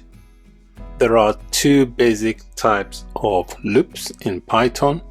We have the while loop, which are basically used to execute a set of code continuously until a condition evaluates to false. So as long as the condition within the code is true, that block of code will continue to execute. The next type of loop is called a for loop, which is basically used to iterate over a list of items. So for loops are particularly useful when you're using a list, a tuple, or a dictionary. It can even be used to loop through a string. So the for loop, if you want to iterate and say print out certain elements or all the elements in a list, you can use a for loop to iterate over that sequence. I've created a new notebook. Inside the notebook cell here, I've added some code to illustrate how the while loop works. So with a while loop, you have to have an initial starter point. So I'm doing that with this variable called I, and I've set the variable to a value of 1. So now that we have a starting point, you can now start the while loop. So to implement a while loop, you type in the keyword while, and then you specify the conditions you are trying to check for. So I'm saying this variable I, as long as this variable I is less than 7, I want this print function to keep printing the value of I.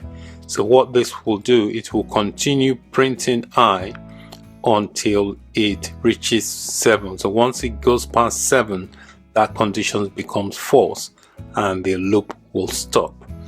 Also, when you have a while loop, it is very, very important to add an increment counter because the variable has a value of 1. So here you can see I have this counter here, plus equals to, which means it's going to be adding 1 to the value of that variable each time.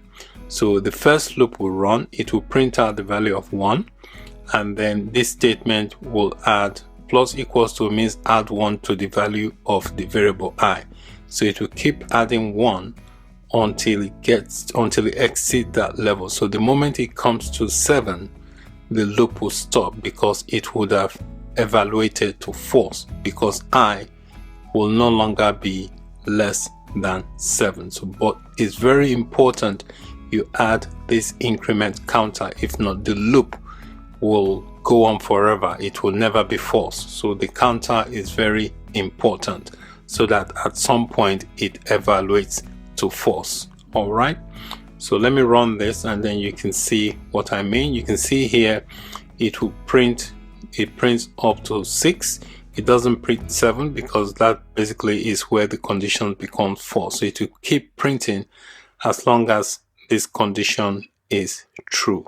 So once it becomes greater than 7, it turns to false and then the loop stops. But it's very important that you always add the increment to the original value, which is 1. If not, the loop will continue forever, which means that this condition I will always be less than 7 if you don't add this increment to be adding 1 each time the loop runs to the original value. I've added some code here into this second cell to illustrate how to use the break statement with a loop. So the break statement basically is used to stop a loop even if the while condition is true. So here we can see the counter I, the variable I is equals to 1, and I'm setting the while loop to say while I is less than 7, I want it to print the value of I. And you can see here the increment counter is very important so that the loop will eventually evaluate to false and it will stop running. So you can see here I'm adding a break statement. So I say if when I becomes equals to 4, I want there to be a break. Alright, so let's see how that works. We'll run that and you can see here it stops at 4 even though the condition is still true because I at this stage is still less than 7, but we are breaking the loop using this break statement. You can also have the continue statement, which you can use to continue from where you stopped within the current iteration of that loop. So the continue works slightly different from the way the break statement works. So here we've got the variable I equals to 0, and we're saying that while I is less than 7, here you can see we are adding the increment here because the initial value is 0, so we are not increasing the value to 1. And here we're saying when I becomes 4, continue, and then we're telling it to print I.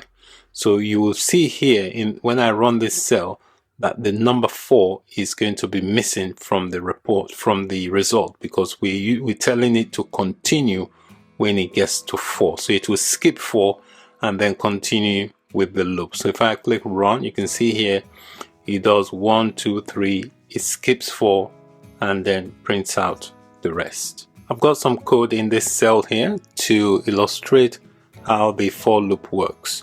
So with the for loop, you have to use that to iterate over a list. So I've got a list here called fruits and it's got different elements in it. So if I can use a for loop to iterate over this list of items and then print out each value. So to implement a for loop, you type in for, X here is going to represent each item in this list called fruits. So I say for X in fruits, print X. So if I run the cell here, you can see here it's printing out all the items within that list. You can also use a for loop to iterate into a string. So you see here I've got a string called strawberry. I can use a for loop to iterate over each character within this string called strawberry. So if I run that, you can see here it's printing out all the letters that make up the word strawberry. You can also have a nested for loop, which is a loop inside another loop. So here I have two lists. The first is called ADJ and the second is called fruits. They both have 3 items. So here I'm implementing a for loop. So I'm saying for X in the first list called ADJ, X will represent each item.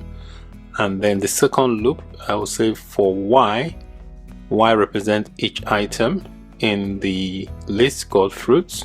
So I'm using the print statement to print X, which should print all the items in the list X and the items in the list called Y. So if I run that to make more sense, you can see here it's saying red, which is this value, and then apple for the other one, and so on. Okay, so that's basically how a nested for loop works.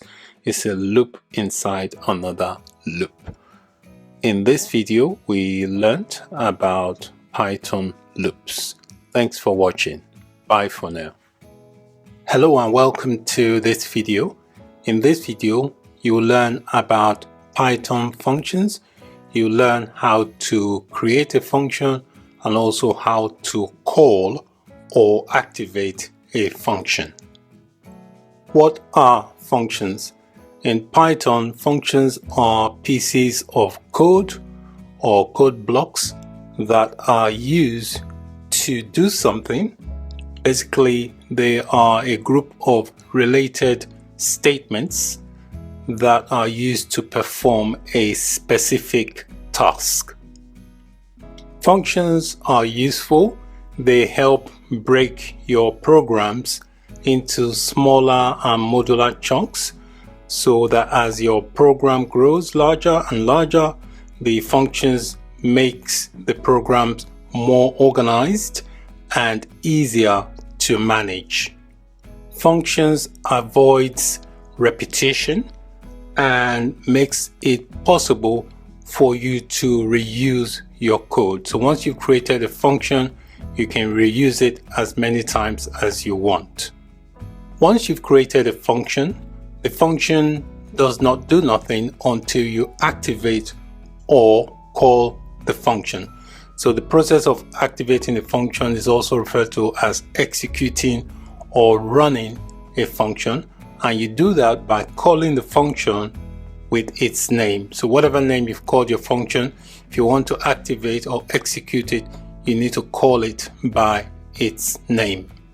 When you create functions, you can have them have parameters, which are variables. So you can create a function and then pass in variables, which are known as parameters. And also when you are calling or executing the functions, you have to call it and supply arguments. The arguments are referred to as values. Functions can return data as a result. There are several types of functions. There are built-in functions and there are also user-defined function. An example of a built-in function is the print function, which you can use to print stuff or data on the screen. And then you have your own custom, which are user-created custom. They're also referred to as custom functions. The syntax for creating a function is fairly straightforward. You use the keyword def, which means you're trying to define a function, followed by the name of the function, and then you have the parentheses and then the colon. The colon is very important because that creates an indentation for the function.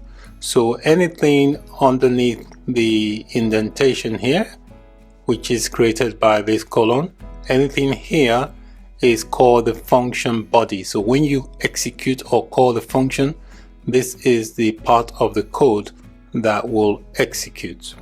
I have created a new notebook, and inside the notebook I've added a block of code.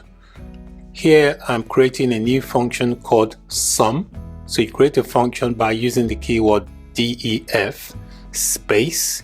You give the function a name, and inside the parentheses you can pass in parameters if you want to. Parameters are like variables. So you can see here I've passed in two parameters, x and y. You can also leave the parentheses blank without any parameters. So after you define the function, you add the colon. The colon creates this indentation level here, and then this is the code that will be executed when this particular function is called. So when you create a function, the function does nothing until you call or activate the function. So here I'm calling the function, which is called sum, and inside the parentheses I'm passing in two values. The first value will be for the variable x, and the second value will be for the variable y. So when you pass in values inside, when you're calling a function, they are known as arguments. So 4 and 5 here are called arguments, while x and y inside the parentheses are known as parameters. So let me run this function. I'll click run, and you can see here it has returned a value of 9 because I've passed in two arguments, 4 and 5, which will then execute what this function says. It will print out the value of x plus y. In the example function we created, we use parameter and also argument. I just want to explain again the difference between the parameter and the argument. The parameter is the variable that is defined inside the function's parentheses, while the argument is the actual value you pass or give to the function when the function is called.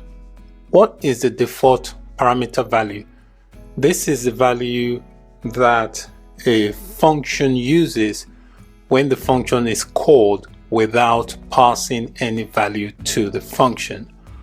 Only parameters at the end of a parameter list can have a default value, as values are assigned by their position. In the second cell here, I've created a variable called student_names, and inside the parentheses I have specified a default parameter value. Alright, so this is the value that the function is going to use if I call the function without passing it any value. So the name inside the parentheses is names. This is going to be the variable, and the value is going to be blue line. So when I call the function, this is what is going to happen. It's going to print this text, hello, plus whatever value that this variable names has. So here I'm calling the function with and without arguments. The first one here, I'm calling the function without passing any value to it. So if I call it now, this should print the default parameter value, which is blue line. It should say hello blue line. Here I'm calling it and I'm passing it a value of John.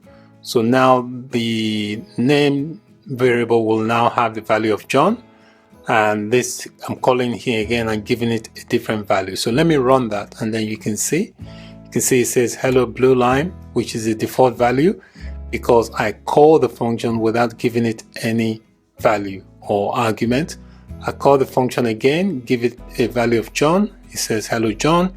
Call it again and give it a value of Jane, and it says hello Jane. So it basically executes the code in the body of the function, which is this print statement here. So whatever value the variable names has, it will say hello to the value of that names variable.